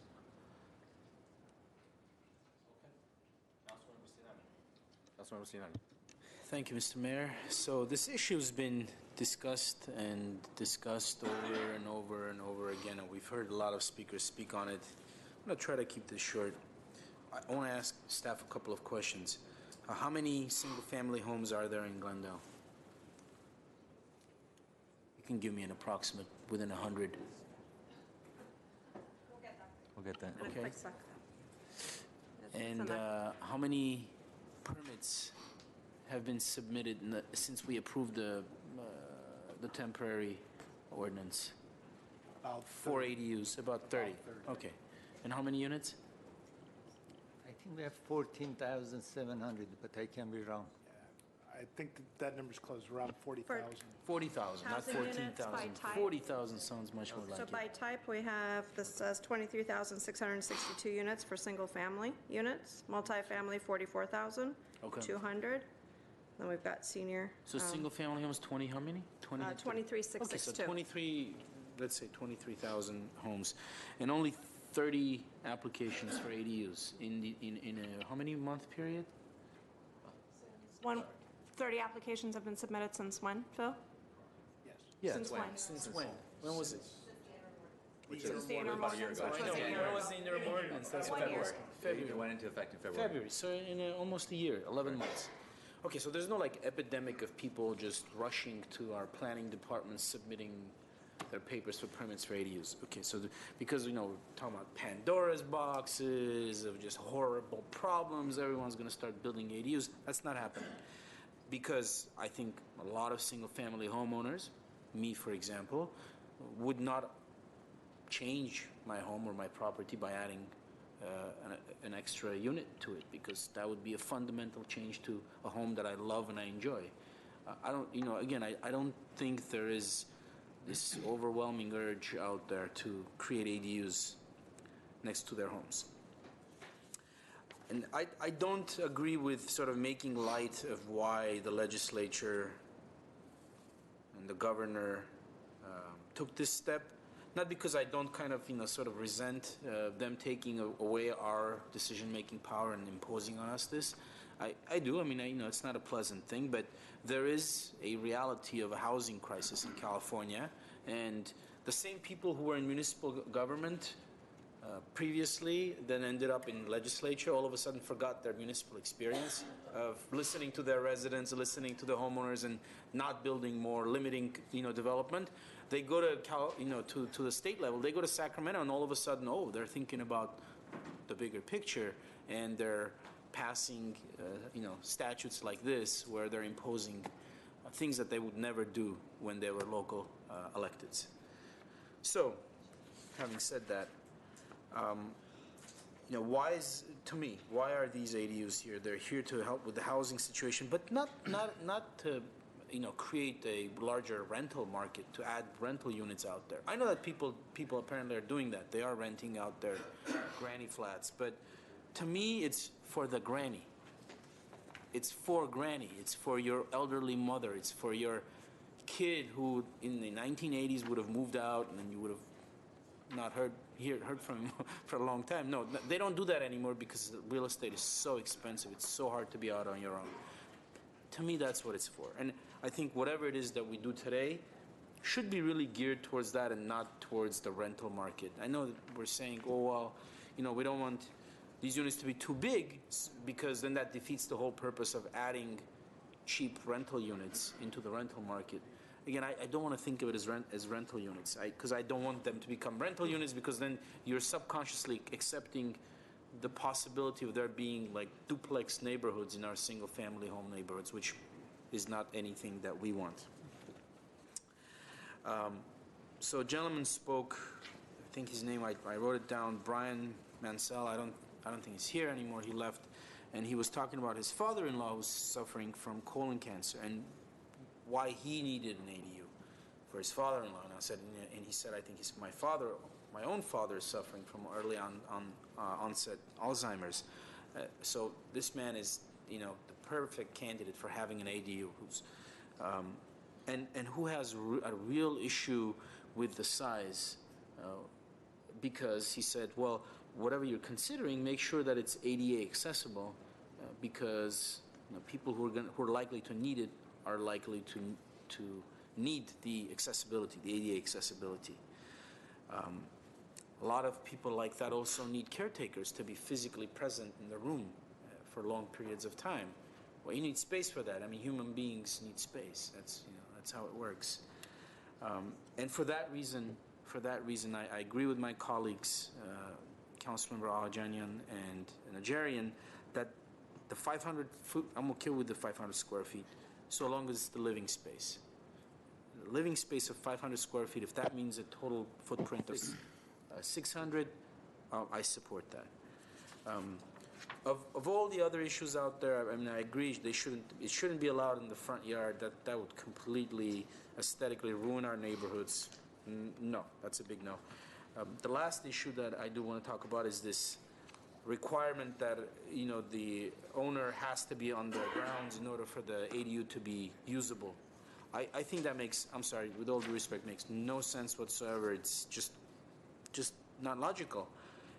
If a person who is living, an owner is living on the premises and has an ADU, creates an ADU or whatever, permits it, and they want to rent it out, why? I mean, what's the social sort of impact? What's the use of saying, yeah, well, you can rent it, but, well, you can't even rent it. You have to be on the grounds, which I guess means that you have to either dismantle the ADU, or best case scenario, you don't dismantle the ADU, you have to shutter the ADU. You shouldn't have access to it. It shouldn't be used as livable space. That makes no sense. I agree with what Councilmember Najarian is proposing, that no, if you're renting a house that has an ADU, you get to rent the whole thing. That's it. One renter, one lessee, and that's it. You can't sublease. You can't. There can't be two people, two different entities or individuals residing in a house that has an ADU. I think that solves the problem and really keeps us away from problematic decisions like the one that Pasadena's adopted. Again, makes absolutely no sense. I think that's it. There's any other issue that's controversial that we need to count, to see who's going to vote which way, I'm happy to answer it. Okay. Thank you, Councilman Sinani. I agree with most of the comments that my colleagues made. No ADU in front yard, no FAR change. And FAR will dictate many things, including the size of the ADUs. And I agree that 600 square feet is the size because that will give you 500 square foot of net living space. That's our code as well. When you want to build an apartment building, your one-bedroom unit has to be minimum 600 square feet. So I think it's a fair assessment. Before I forget, for horse overlay zones, I want to make sure that we allow the garages to be converted, like the homeowners of Rancho came here and requested that, and there was no opposition of the homeowners association in that area. The only opposition they had was the barns not to be converted into ADUs. I was debating on mentioning this issue or not, but I usually don't talk about my profession when I sit up here, but I've been in real estate business for many years, and I really resented the comments that one of my colleagues or my fellow realtors made and said, Granny doesn't need more than 500 square feet, or renters they're not stakeholders in this city. Renters are stakeholders as well. Many of the apartment building owners depend on the renters to sustain their buildings. And I just want to go on the record and say this kind of approach to very sensitive issues is very wrong. And I know many grannies that live in my neighborhood and live in different, more affluent neighborhoods that they live in very large homes. So it's not because they are elderly and they are financially they're not as strong as rest of us, or they're just less fortunate than us. I don't think we need to be disrespectful. So I just want to go on the record and say that. Although also bear in mind that when you have a 500 square foot net rentable area, the difference between the granny units or guest houses that we had in our code and the ADUs, you have to build a kitchen as well. So that's going to take another 70, 80 square feet. So 500 square foot net rentable, I'm all for that as well. One issue that was not discussed here was the second story. When you build an ADU over a garage, I know the ordinance says that only in historic districts should not be allowed on second story, but we have so many other pristine neighborhoods that I don't want to neglect them and say, well, because you're not historic yet, let them build second story. It has to be either this or that. I want to run that by my colleagues and see, because many of our neighborhoods that are, again, really pristine and keep their properties well and manicured lawns, and most of their garages are in the back, in the end of the property. If I have a garage at the end of my property and I build an ADU on top of it, I'm looking over 3-4 neighbors' yards, and I think it's going to stick up like a sore thumb. So I want to run that by my colleagues and see how do you feel, because I know it was. The only thing I'm just going to have my staff, they're looking at it right now. I'm not sure we can restrict that under the state law. But you're restricting it in historic districts. We are restricting everything. The state law allows us to do that. Okay. Yeah. So the state allows us. The state law says you can't restrict a second story above a garage, except in a historic district. I think that's the way it's That's worded. what it says. Okay. Yeah. So I learned that's something what we're new doing today. Please say again. Okay, so the state law that is requiring us to adopt this ordinance says that we cannot restrict a second story above an existing garage or a garage unless it's in a historic district. So that's what our code mirrors that language. Fair enough. Fair enough.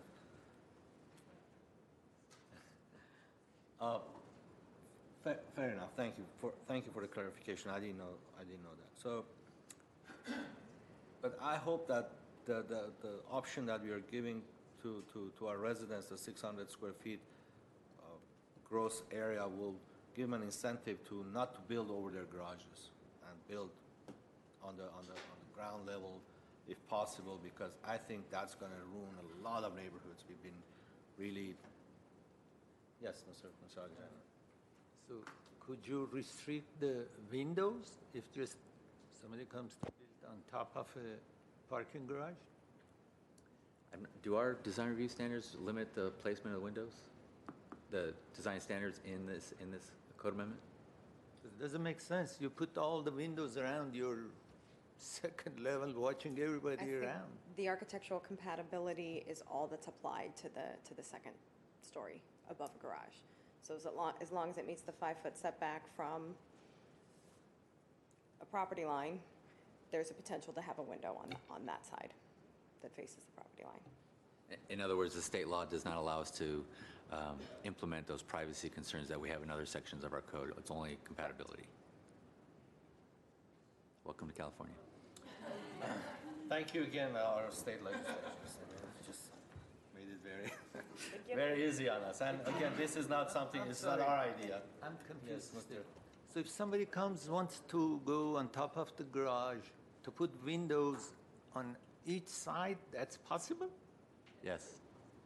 Well, I think what the staff is going to do, try to work with the applicants to encourage them not to put windows facing neighbor's yard, because for a bedroom you need only one window. You don't need 3 windows in all 3 walls. So I think the staff can work with them to make sure that the design is compatible with the neighborhood, with the existing house. But unfortunately, our hands are tied behind our backs at this time as far as the enforcement and the regulations. So, I'm sorry, Mayor, but I have problem with that. People, they come there doing the second level. I know in my neighborhood it happened, and just recently happened, that a regular house on the second level, and city restricted them to have the window not to look backward, not to look eastward. Right. And then for this ADU, we cannot restrict them? That's correct. And so the restriction you're talking about for single-family homes in terms of the placement of windows and where that looks, that's in our design code, and the city has under its police power the ability to regulate that, which we do. But what the state has said, you're preempted from doing that in this particular case as it relates to ADUs. okay, that's all I had to say. Thank you all for coming, for sure. I mean, we always love to hear from you. I'm going to, is there a motion before we make the motion? Yeah, before we do that, because the ordinance is before you for adoption, we do have to read the changes that are going to be made. Okay. And so the only thing I heard is changing the 500-foot maximum size to 600 feet. So that is in section, I apologize, 3034.080, subsection C1. So it would read, an accessory dwelling unit may have a maximum square footage of up to 600 square feet. Mr. Mayor, you spoke as to the horse overlay zone. So currently, the subsection E of that same section, 3034.080, says, in the horse overlay zone, accessory dwelling units shall only be permitted in the existing primary residential dwelling. And I think what I'm hearing is to delete that section in its entirety, so it would allow the conversions. So that would have to be part of your motion. And in addition, there would... Sorry, you allow conversions of garages, not the stables. I just want to make sure that we have... Well, we don't, our code doesn't address conversion of stables, and Okay. so that would be, it would just Only be allowed. garages. Correct. Okay. And then lastly, I'm hearing from a majority, and any ordinance will take 4 votes, to sort of keep the existing provision as it's been drafted with respect to the owner occupancy requirement. So the owner has to live either in the main or the secondary unit, unless the owner rents out the entire property, in which case it can all be occupied. There was a suggestion at the last meeting to include a prohibition preventing then the landlord or the tenant from subleasing. Right. Is there a desire in the council to include that provision in the code? I So the landlord rents the entire property to the tenant, and the tenant would be prohibited from subleasing that. Yes. Okay, let me read that into the record as well. So this would be an amendment to section 34080C1D, and it would add a second sentence in between the first and now the third sentence, which would say the lease or rental agreement between the property owner and the tenant of a property that contains an accessory dwelling unit shall contain a provision that prohibits the tenant from subleasing either the residential dwelling or the accessory dwelling unit. In addition, 3034-080F3 would have to be amended, and the section deals with the covenant agreement, and it would also say very similarly, in any event, the lease or rental agreement between the property owner and the tenant of either the residential dwelling or the accessory dwelling unit shall contain a provision prohibiting the sublease by the tenant of either the residential dwelling or the accessory dwelling unit. The lease or rental agreement shall be submitted to the city for review for compliance with this provision prior to the execution of the covenant and agreement. And so that would be an amendment to 3034-080F3. And with that, I don't think there were any other changes if I could just briefly address, it was mentioned by Councilmember Agajanian to limit the rental to family units. We'd be prohibited from doing that under both the statute at issue, the ADU statute. In addition, the case law regarding restrictions on who you can rent to would also probably preempt us from imposing that requirement. I suggest to write that, whatever you said. Well, I'm just saying, we can't really include that particular provision in our ordinance. So I just wanted to make that clear. So I read all the changes that I think I've heard so far to what was introduced. So if council Was this an introduction or moving? It's moving the whole item. I'll move the item as restated by the city attorney. Is there a second? Second. Can I, hold on. I just want to make sure we don't have any.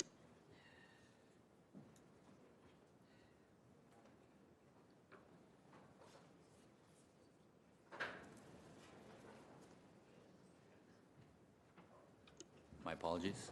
On the covenant,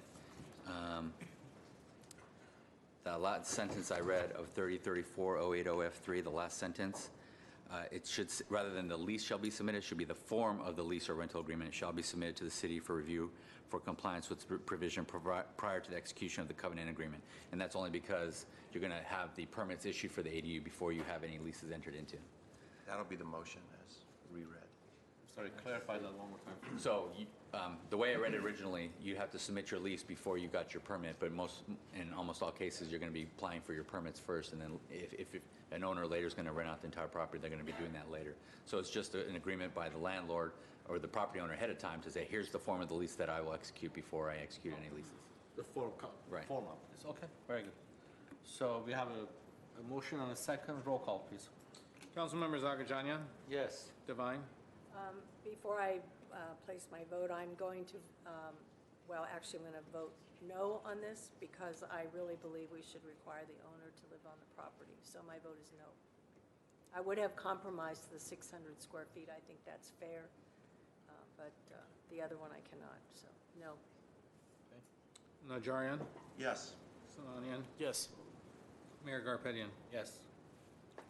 Mr. Mayor, may I add, just in terms of direction to city manager, when it comes to be budget time, please let us know if there's any budget implications with extra code enforcement or legal or planning that would have to accompany this so we would be able to execute our ordinance. Will do. Proper. Thank you. What's the next item, please? Under action items, 8A is city clerk and city attorney regarding discussion of potential ballot measure amending city charter relating to date of the general municipal election. 8A1 is the resolution authorizing placing on the ballot the question of amending the charter to change the date of a general municipal election. 2 is a motion directing staff regarding charter amendment. 3 is a resolution calling for arguments for and against ballot measures. 4 is a resolution calling and giving notice of the holding of a special municipal election on June 5th, 2018, and asking the Los Angeles County Board of Supervisors to consolidate special election with the statewide primary election. 5 is a resolution appropriating $330,000 for the cost of covering all these, and this is basically a returning with items following up on your direction. from previous meetings. Sure. As Mr. Kosaki noted, this is following up on your direction. He gave a report in December regarding the California Voting Participation Rights Act that required jurisdictions that do not meet certain voting thresholds to change their election date to coincide with the date of a statewide primary, the statewide general. Council directed us to prepare the proposed charter amendment language and the charter language and the ballot measure language that would change the council elections from April of odd number years to the date of the statewide primary in the even number years. That's currently set in March by the state legislature. So that is before you. I would note we gave you a revised resolution, which includes the slightly revised language to just make clear that it's we're changing if this charter amendment passes, and it'll be on the ballot in June of 2018. It would move the April of 2019 election to the date of the statewide primary in March of 2020, and then going forward, move subsequent elections going back forward. And in addition, sort of takes into account the fact that the legislature could, in the future, change the date of the statewide primary. So it provides that flexibility. Our election will be whenever that statewide primary is. So with that, that's what's before you, and we're asking council to adopt the resolutions before you. There's a number of resolutions, one calling for the election, one authorizing for the calling of arguments for and against, one calling for the election to be held at the June 2018 election, and then a resolution appropriation for providing for the funds. Yes, ma'am. Okay, move that. I move with the Second. As revised. As revised. 8A, 1, 2, 3, 4, and 5. Roll call, please. Councilmembers Agajanian? Yes. Devine? Yes. Najarian? Yes. Sinanian? Yes. Mayor Garpetian? Yes. Next item, please. Thank you, Mr. Mayor and Council. Next item on the agenda is oral communications. Discussion is limited to items not a part of this agenda. Each speaker is allowed 5 minutes. Council may question or respond to a speaker, but there will be no debate or decision. The city manager may refer the matter to the appropriate department for investigation or report. Okay. First speaker is Chinook Ramirez.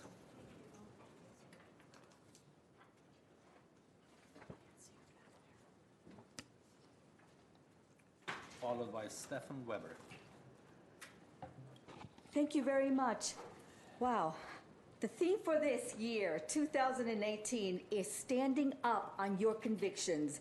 Yes, people are standing up and finally doing the right thing. And we owe that to our honorable president, Donald Trump, and family for going up against all odds. Our beloved President Trump broke ground in America, and the new era has truly begun. Consequently, many countries and presidents are following President Trump's emboldened leadership phenomena. He's a natural.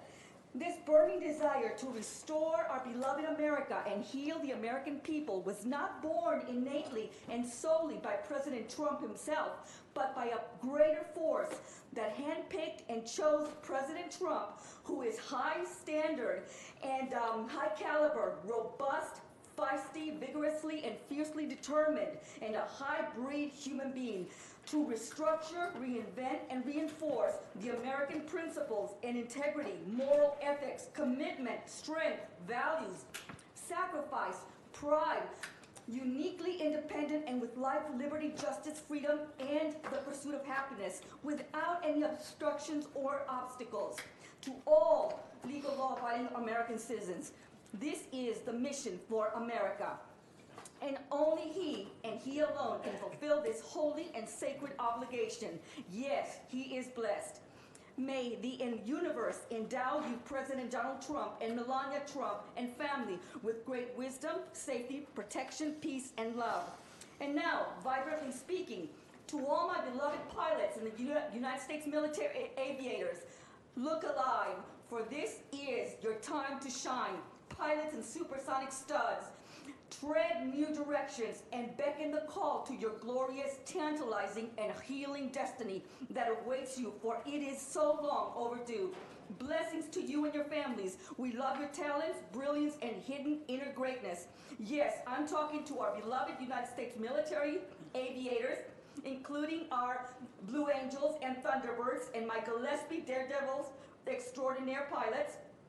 my commercial airline pilots, my Glendale chopper pilots, and my sheriff's deputy pilots, and our fire department pilots, medevac pilots, utility chopper pilots, media pilots, and paparazzi pilots, and all others. May you be safe when you taxi down the runway and go airborne, and may you be safe when you touch down or eject. And may you be immensely rewarded in 2018 for all your loving endeavors.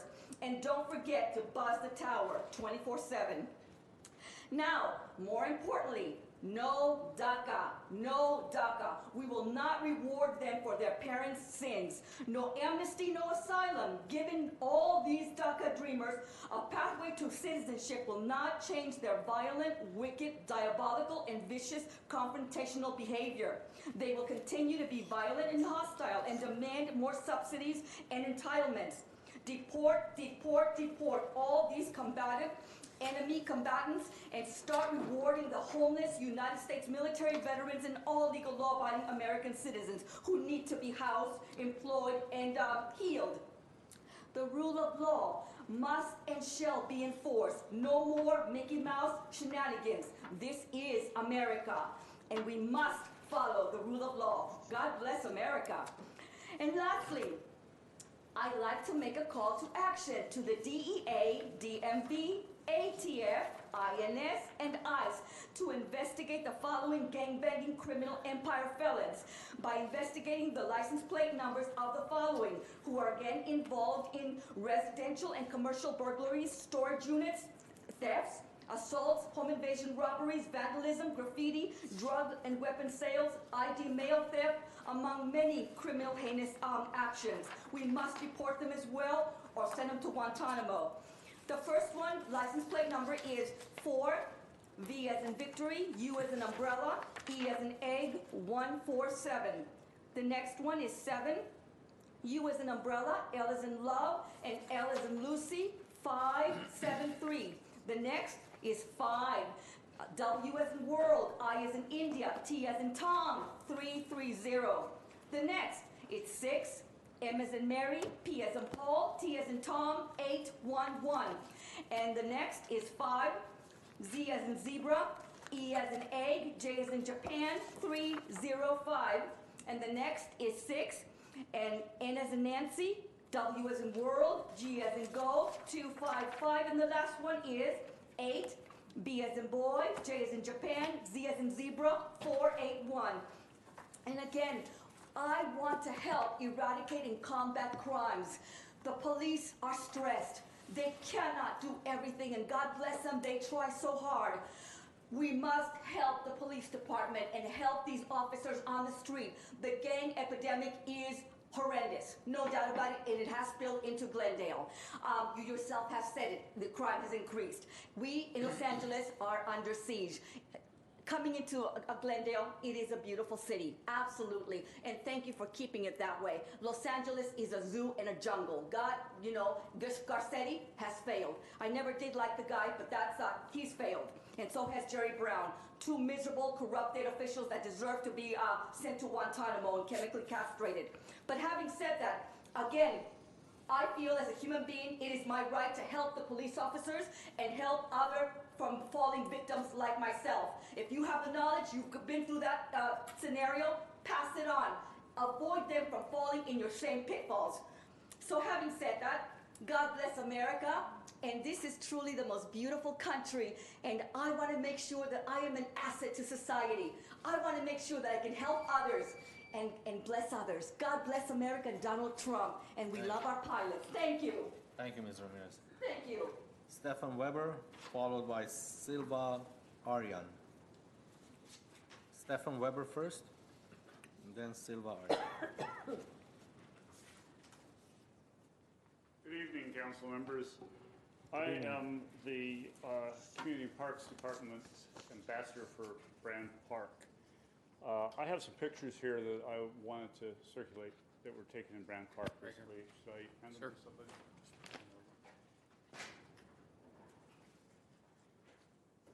I grew up in Glendale. I moved here when I was 1.5 years old in 1944. I played in Brand Park as a child. When I moved back here in 1994, I often spent time in Brand Park. I want to thank again Paula Devine. About 3 years ago, the camellias were dying just inside the park. I mentioned this to her. The next day, the watering got turned back on. About a little over a year ago, I met with her when she was mayor. There was one of the restrooms, not the one that these facilities that I've just shown you, but the restroom's roof was leaking so badly it was unusable when it rained. Within 24 hours, there were roofers on that roof. There was also an abandoned picnic area. It's now got new sprinklers in there, concrete slabs poured, and very soon, I understand, there's going to be new benches and tables placed in that area. Just this last weekend, we had a work day. We planted approximately 70 native plants appropriate for the area. I think there were about 40 volunteers working on the slopes. These are all the good things. What bothers me the most, I don't normally patrol restrooms, but for some reason I ended up in this restroom back in December and was appalled at the condition it was in. I'm a retired criminal defense attorney. I have been in jails, lockups, mental hospitals, prisons, whatever you want to call them, detention centers of all kinds, all over this state and in other states. The facilities that you see there are very similar to the fixtures that are in jail cells throughout the places I've been, if not identical. Most of them don't have toilet seats, for instance, because inmates rip them off and throw them at people. But this isn't a jail cell. This is the restroom next to the baseball area. These are the toilet and the urinals that are in that restroom facility, where small children, 5, 6, 7 years old and older, they're the ones that these children use when they're using these facilities. Now, I brought this to Onig Balakinian, the director of the Parks and Community Service and Parks Department, and he's telling me that they will be getting some new fixtures in these facilities.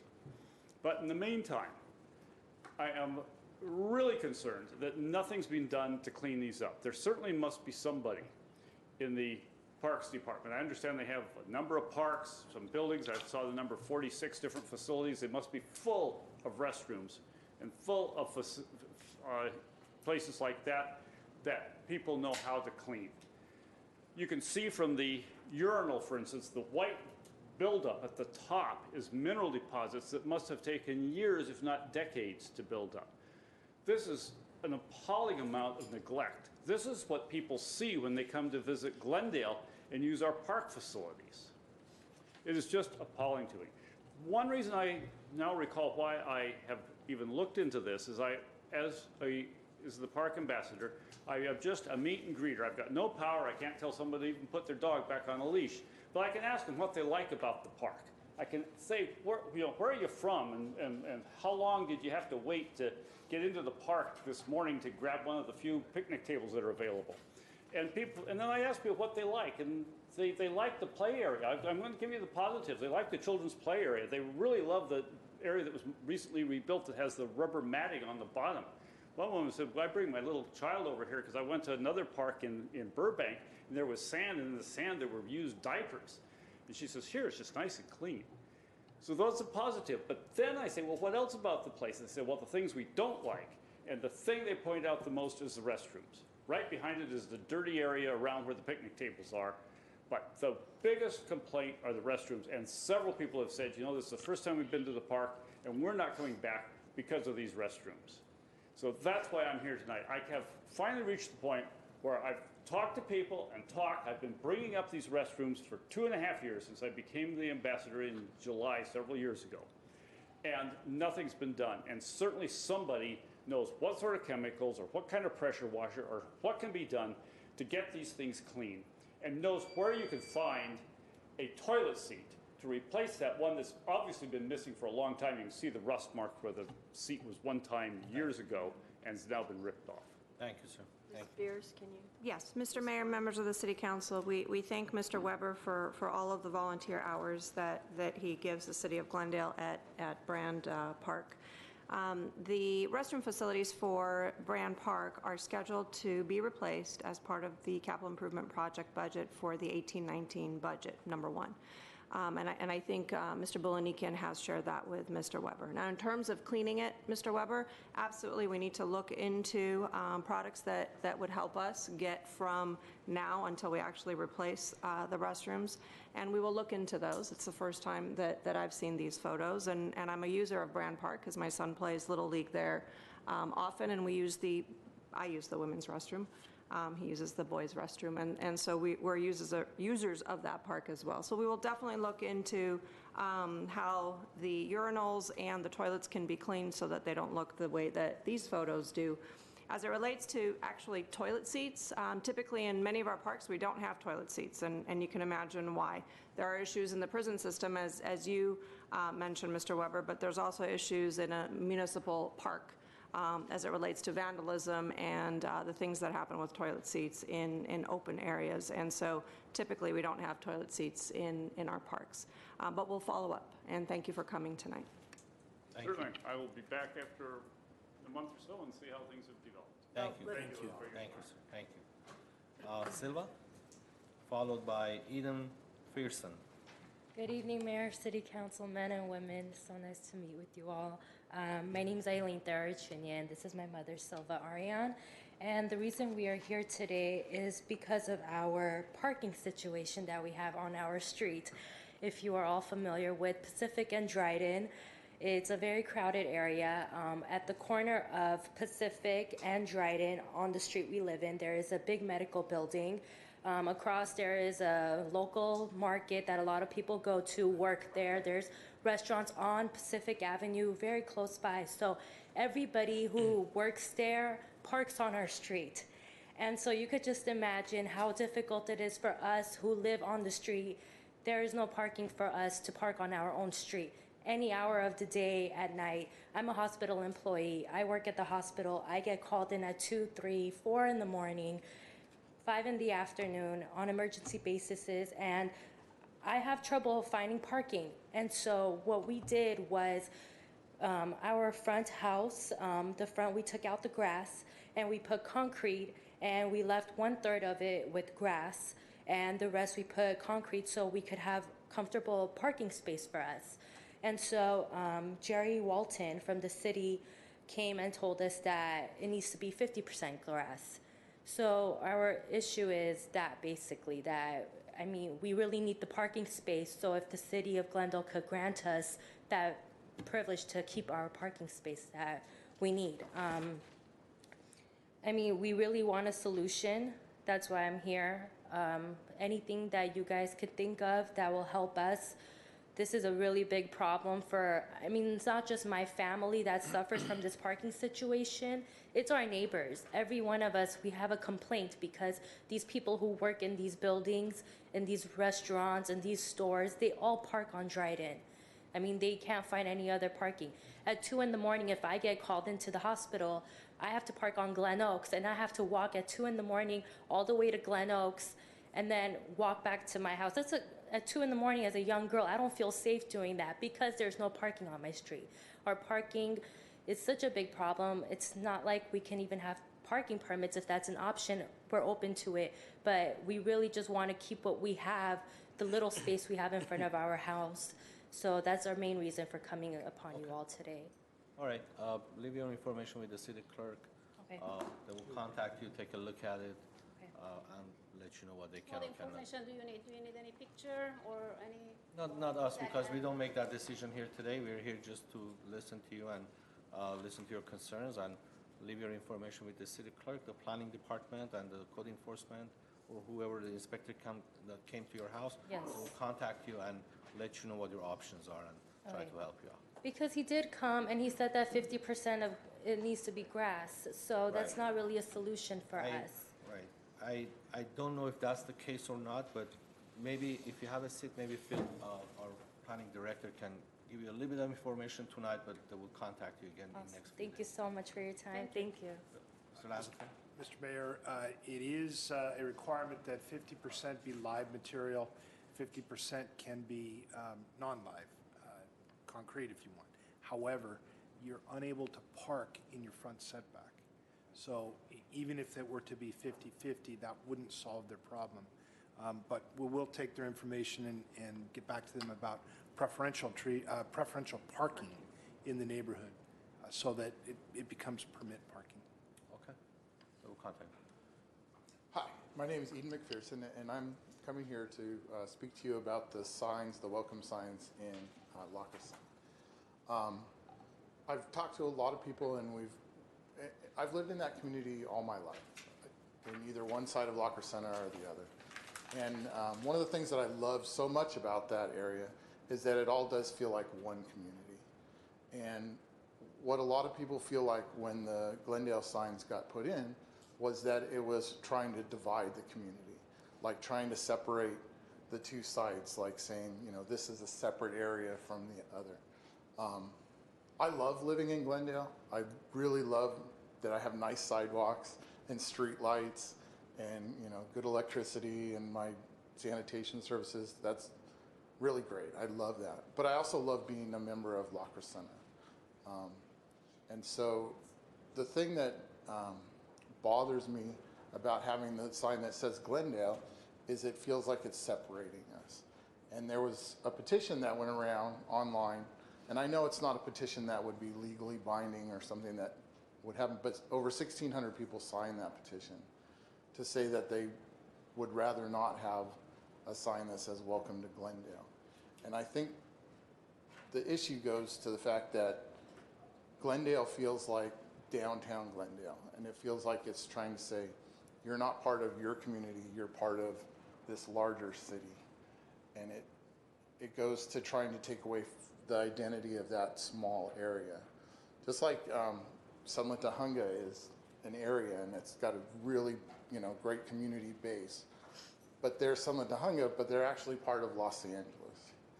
And it feels like it's divisive in the community, and it doesn't feel like we're trying to, doesn't feel like it's helping to unite us with Glendale, but rather divide us from Glendale and divide us from the community. The other issue I wanted to talk to you about tonight was that I live below Duke-Magian Park, and right now there is big trucks that are going up and down my street constantly, and they're taking debris up to the debris basin to dump. And when the station fire happened, I understood that they had to go through and empty out all the debris basins down line from Glendale, right, Locker Center area, and it comes down and it fills those debris basins, and they take that dirt and they put it back up in Duke-Magian and put like 200 million cubic feet of dirt back there. But right now what they're doing, and I know it's a county facility, they're taking dirt from outside of Glendale, outside of the city, coming from, you know, I work down in Sun Valley, and there's trucks coming from over there, coming all the way up into Locker Center, driving up my residential neighborhood and dumping up in this lot. And I just don't understand why, you know, when I live in a nice neighborhood, bought a really nice house in a residential area, why I should have these giant dump trucks driving up and down my street constantly when there's other options down in the valley for dumping that debris. When they did it for the station fire, they said it was an emergency situation and that they needed very short haul times, and that's why they needed to put that debris up there. But that obviously isn't the case because they're driving past other debris areas that maybe cost money, but they're coming up into my neighborhood and dumping instead. I really wish the site would either be closed or limited to debris that was in the Glendale area. Thank you. Thank you. Next speaker is Sharon Wiseman, followed by Bill Wiseman.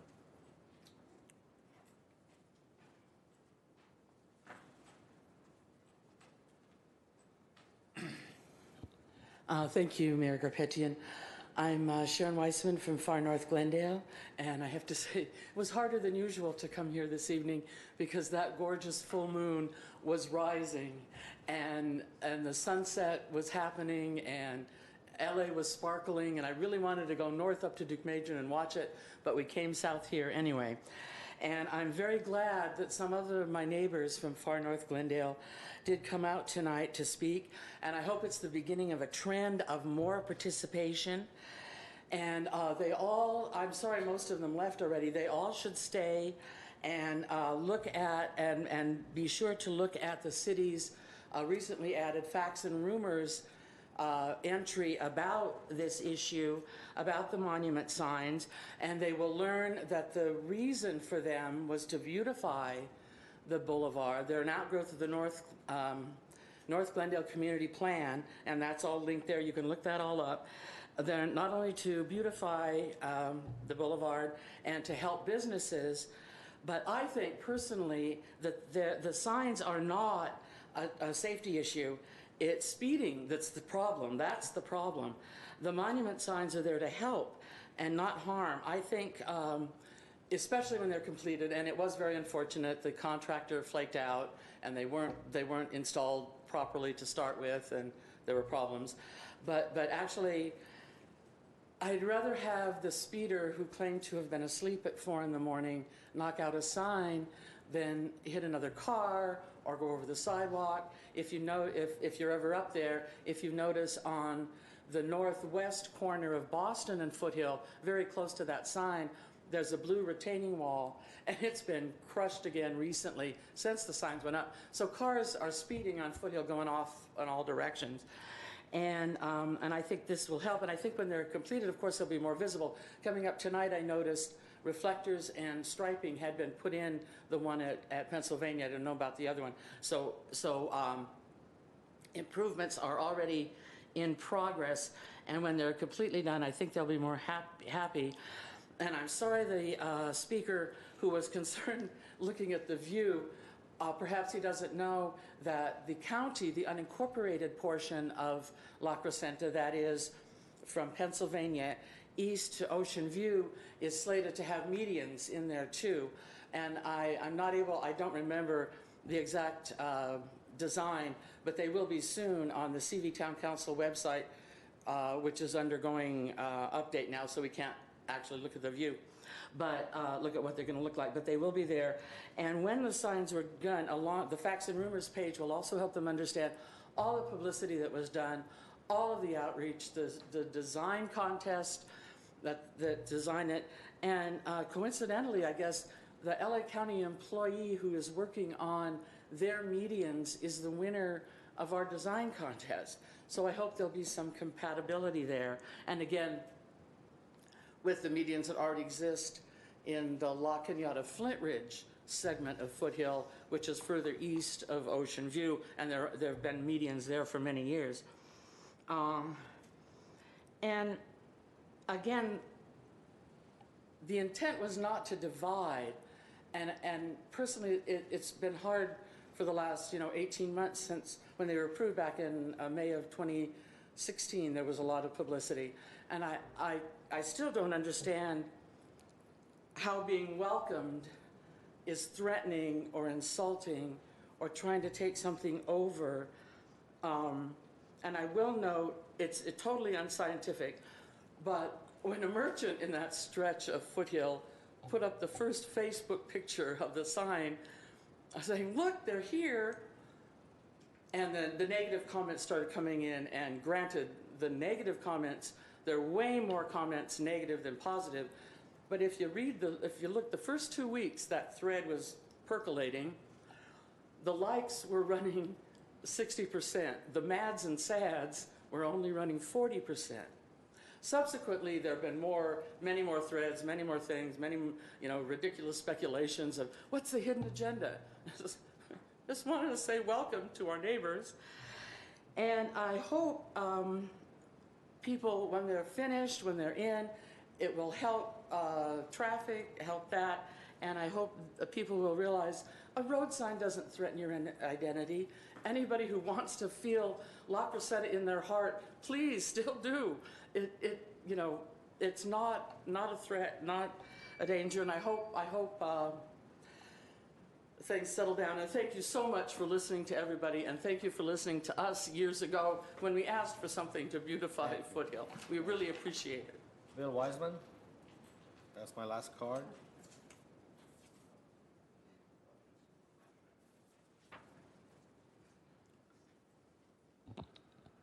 Good evening, Mr. Mayor, City Council members, City staff, and the public. My name is Bill Weissman from beautiful far north Glendale, and it really was beautiful with that moon coming up tonight over the San Gabriel Mountains.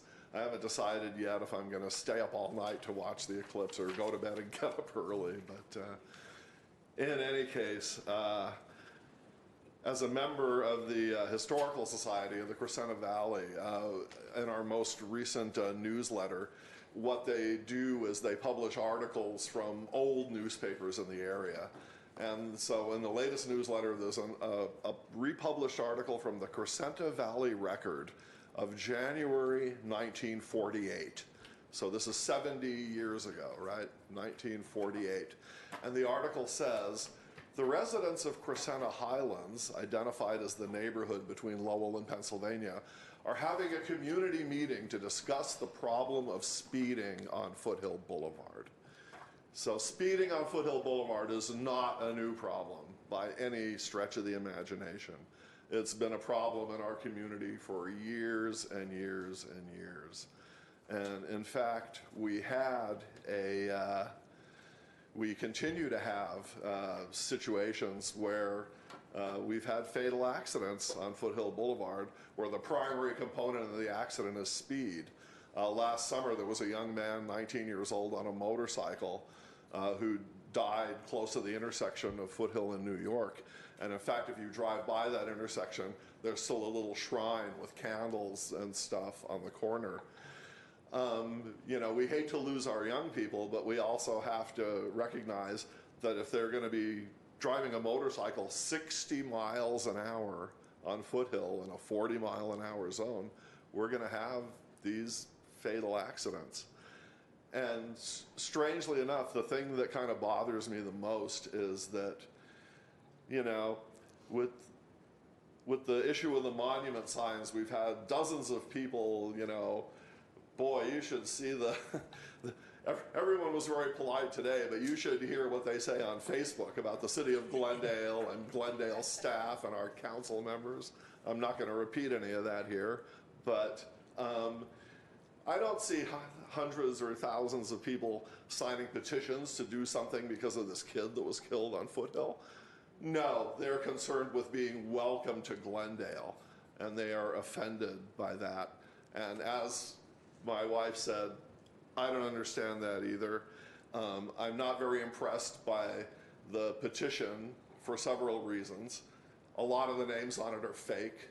A lot of the names on it are people who don't live in Glendale, and I'm not saying that their opinions should be disregarded for that reason. I'm just saying I think it's natural you're going to give more weight to Glendale citizens on this issue than people who live in other communities. And the other problem with the petition is they don't agree on what they're asking for. Some people want the signs removed. Some people want the signs to stay, but with different wording. And of the people who want different wording, they can't agree on what that different wording should be. So I don't understand the purpose of coming to you and saying, here, solve this problem for us, when they're not even putting forth, you know, a single thing that they're all asking for. As Sharon said, driving by tonight, seeing that the signs are being worked on again, that we've got the reflectors and the striping being installed, I think is going to help deal with any potential safety issues. Again, I'd rather people smash into the sign than smash into another vehicle or a pedestrian or a business if they're going to be out driving drunk on Foothill Boulevard at 3 in the morning and smash into everything. While I still have a few seconds left, I just wanted to clear something up briefly that Eden McPherson said. He talked about the dirt being trucked up to the debris base, and it's actually being trucked up to the sediment placement site. And February 15th, there's going to be a meeting of the Crescenta Valley Town Council, and there will be an official there from the Los Angeles County Public Works Department who will answer questions from people in the neighborhood regarding the dirt hauling operations going up to the sediment placement site. And thank you very much for your time. Thank you, Mr. Weisman. Do we have a new business? No? Is there a motion to adjourn? So moved. Second.